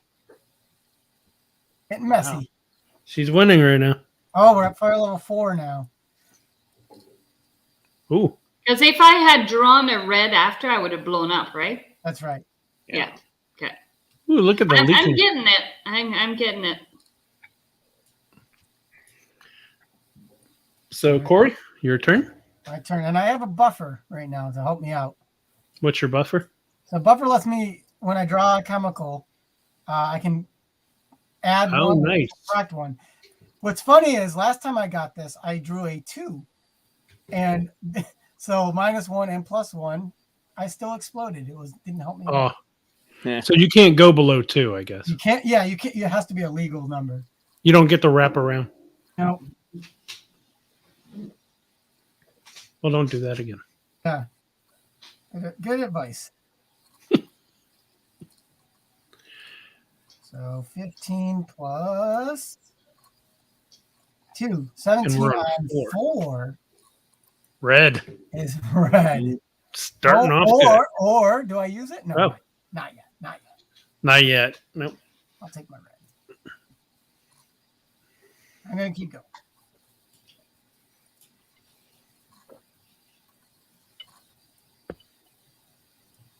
And oh, I guess it doesn't matter. 14.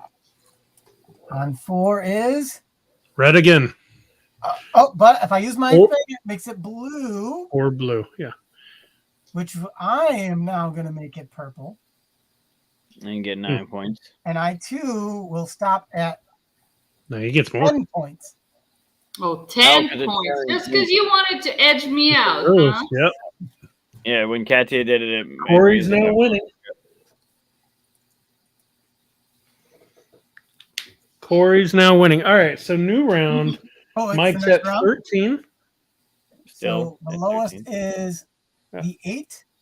So this one flips to here. And Mike is at 13 at the lowest. You're saying I I should go? do the explosions in red. And we are at fire level 5 now. We're at what? Fire level 5. Fire level Mm. 5. Yep. I'm going to redo the explosions in red. Oh, wait. Hold on. A purple will end the game, by the way, Oh, Why? because it would rotate to the yellow X. Got it.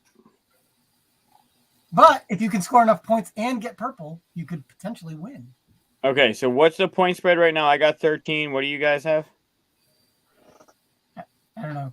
Christian. you have 13. Right, Chris is sleeping. Katia has 24. Corey has 25. And I have 15. So you need 10. No, sorry. 12 to tie. 13 to win.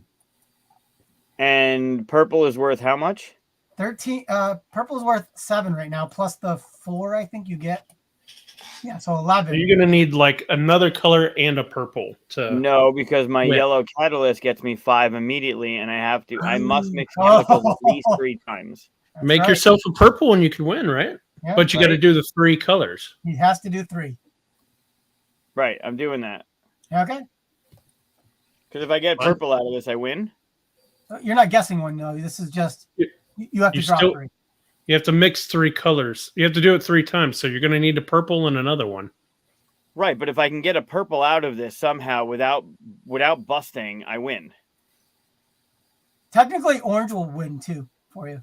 Great, I'll do that too. Okay, I'll do orange and purple. Right. Ready? But you don't get those 5 points unless you've either exploded or you've done it 3 times. So you're going to Right. get. No, Yeah, I get 5 points no matter what. It says that you gain 5 points immediately, but I have to do it 3 times. If I blow up, I blow up. Right. But if I can get orange or purple, I win. Yeah, that's right. Right. No, you don't win with orange, I guess, because it wouldn't end the game. Damn it, Corey! Why are you lying? I forgot. It wouldn't end the game, but you would be in the lead.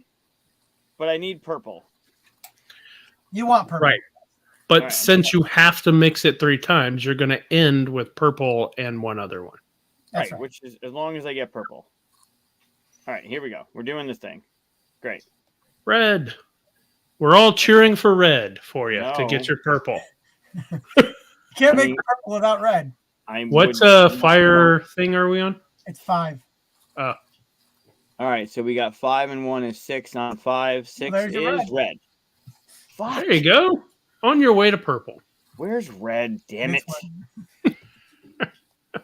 There you go. Fuck. No, all you need is another red. I mean, Yeah. yellow would be fine too because you need to draw 3 anyways. Truth. That's true. All right. Yeah, Oh, yellow there's or that. red. Oh, I moved the whole camera again. 3, 4, 10 plus 4 is 14. That's On another 5. red. Oh, well, you got 5 points. You get your 5 points. Great. All right, so next is me with 15 points. Thank you. So starting with a 15.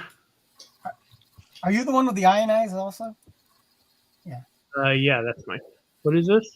Oh, yeah, I got the blue one. Convert a double yellow or double blue compound into another compound. Does that mean I can turn it into a purple? That's right. All right, good.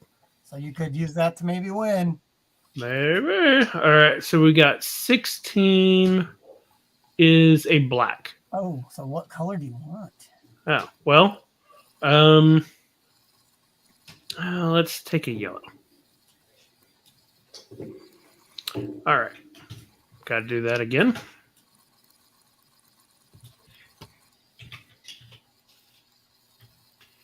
$10 plus 1 is an 11. And that's a black. So blew up. Oh, Jeez. Yeah, I'll take a process card, but I don't think it's going to get around to me. never know. People could still blow up. Yep. Sure. Name a color, reveal a chemical. You beat me to it. I think it's my turn, right? Because I'm 1 point behind. It is your turn, yes. That's right. Yep. I mean, you can deal and shuffle for me. I'm okay with that.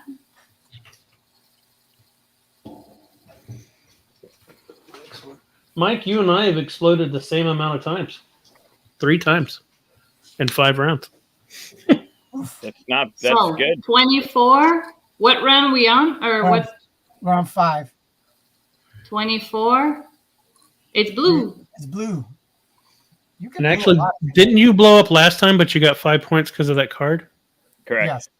Yeah, I did too. So we actually blew up 4 out of 5 times. Oh, because you're counting zeros as explosions. Yeah. It's interesting. What are you doing over here? What are you cheating? Are we get a blue? What's going on? What? Yep. She starts with a blue. You're gonna get a purple. You're gonna get a red. 2 is not good. 2 Well, that's a and black. nothing for 5. Boom. Boom. Oh.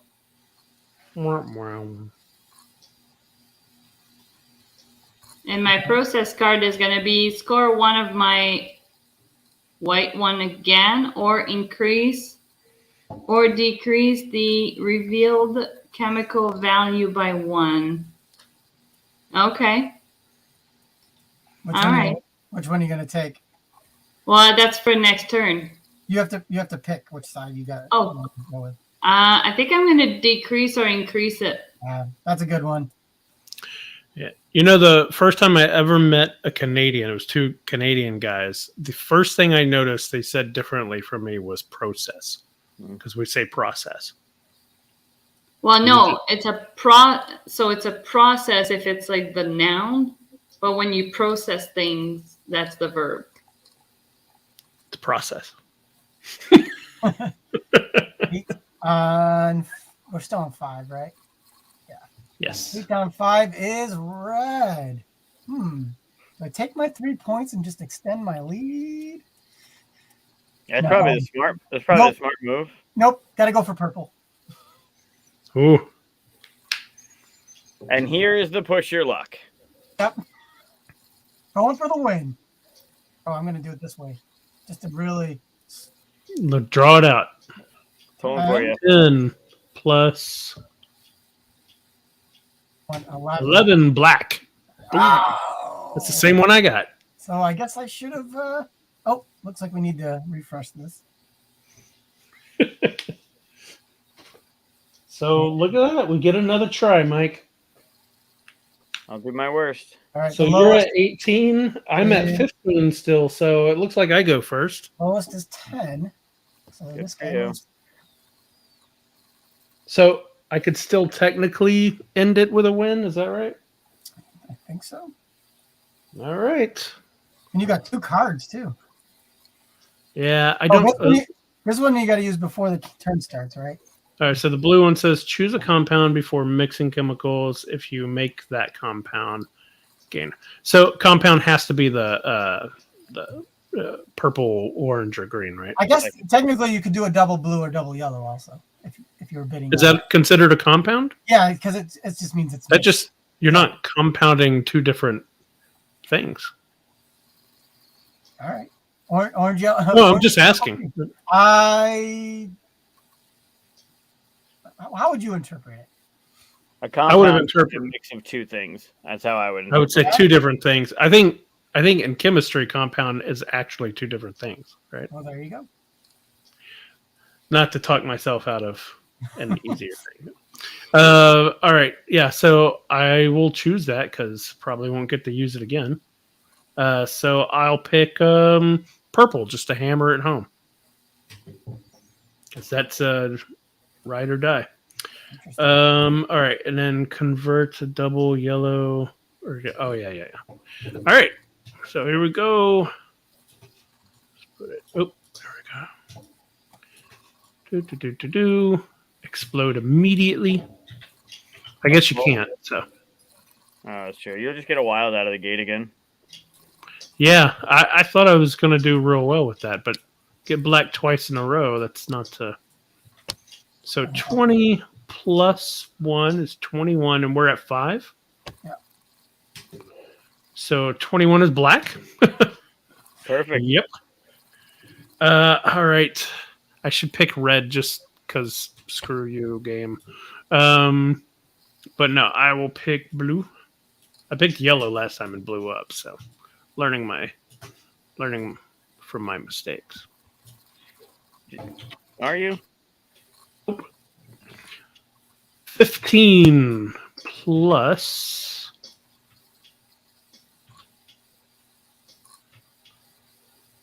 So it's 20 is yellow. Ooh. Oh, you could have got your double yellow. And you wanted purple. Look at you. Oh, you could That's make not good. Green's worth 6 right now. Yeah, so I could do a green.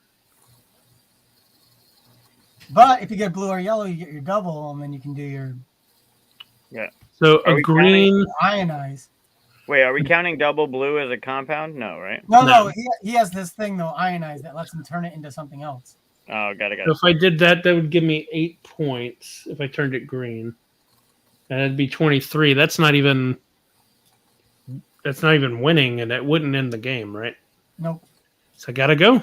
Gotta push it. I got one more in me, right? You got one more black in you, yeah? I already did black. Yeah, what are the odds of it happening? All I need is a red. You got one more black in you, is what I said. All right. 15, 16. Uh, Oh my Black.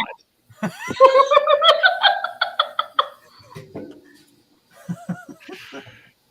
Ouch. 5th explosion in 6 rounds. Yeah, it's rough. That's all right. I'll tie you. You ready? It's my turn, yeah? Oh, take care. Hold on, I get a new Yeah, keep new it over. card here. If in last place, yep. Gain half the difference between you and the next card. Can I do that now? It's Oh, it's in on the explosion. Yeah. Yeah. I will pick that because I am in last place. I am All right. next, correct? Go, Mike. Yes. Great. Starting off with a 20 never goes well. It's usually a red. They're all reds. Who's got Discord open? 22. And we're on 5? It's a red. Told you. I would have liked a red last time. I didn't get a red at all. Do I have any card? None of these cards are mine, right? I got rid of my 5.1 last time, yeah. Yeah, these two are mine. All right, and this round, purple doesn't end it, right? Ends it, but it doesn't get me the win. No, that would give you the win, I think, right? Would it? Oh, maybe not. Well, Yeah. Nothing's changed because everybody blew up last time. Yeah. All right, Okay. so it's 2 Oh, on 5. Yep, that's a black. Yeah, that 2 is awful. Great. Okay. Wow. These cards Boom. are sticking together, I think. Yeah, sure they are. Is it me? I don't know what the yes. score is. The score is. Score is get a red and a blue, so you get a purple and win. That's the score. Basically. The score. You have 24. She has and ionize. Corey now. has 25. You have All right. ionize, so you have a good chance here. Get yourself a purple. That's the name of the game right now. Where's Get a purple. Ionize? Yeah, I'm using my card. What? The Where's card that's Ionize? going to help me. It's formulate and buffer, this one. 12. Oh, sorry. I meant buffer. Oh, Are we on 5? Blue. Blue. Yep, blue. Here we go. You get Here's blue the on bullshit. the first turn every time. And here comes the red. Here it comes. No, it's the black. But the buffer might let her get to the red. Hmm. They're all 3 blacks in a row. No, the buffer is Whoop. increase and decrease. Yeah, that buffer's. Okay, what's happening? Everyone's helping you win. All right. 16. That's 16 a on- black. So I'm going to use my card to make it a red. Yep. Yep. Yep. There it is. It turns purple. Oh, I assume you just want to turn this purple. Yeah. So then, can I score that? Yep. So that's 4 plus 7 is 11 points. And does that end it immediately, or do you finish Yep. a round? That's the end immediately. I won. You did. So the total is. There we go. Here we'll go for Mike. All the explosions here. Yep, you're welcome. So that's 18. Okay. Katia, we got 35. Wow. Ooh.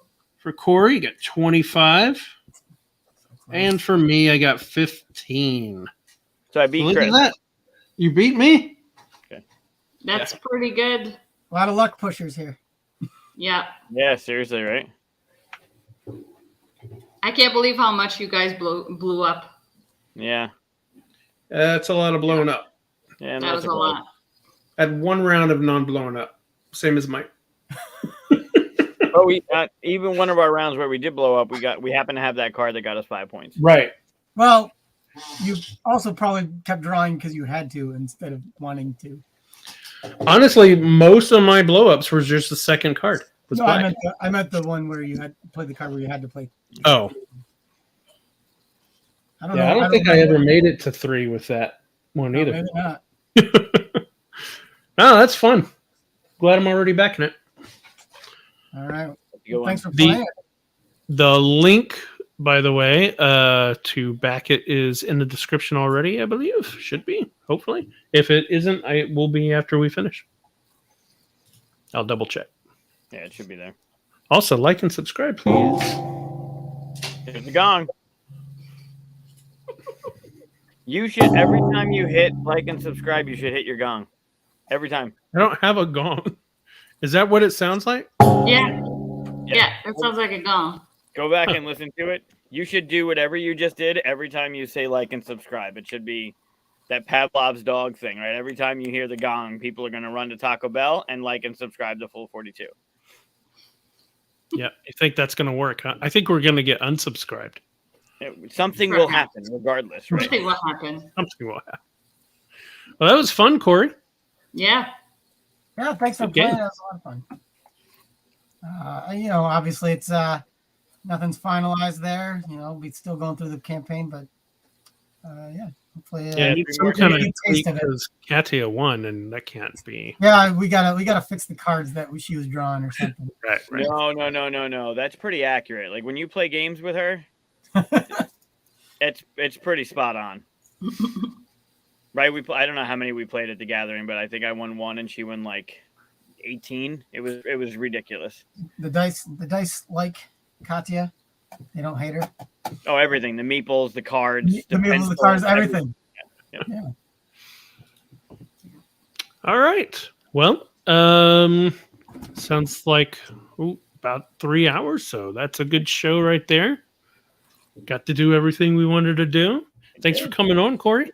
Yeah, thanks for having me. I really appreciate it. Only a few more days left in the campaign, so if anybody Go back it. hasn't backed it yet and looks interesting, please do.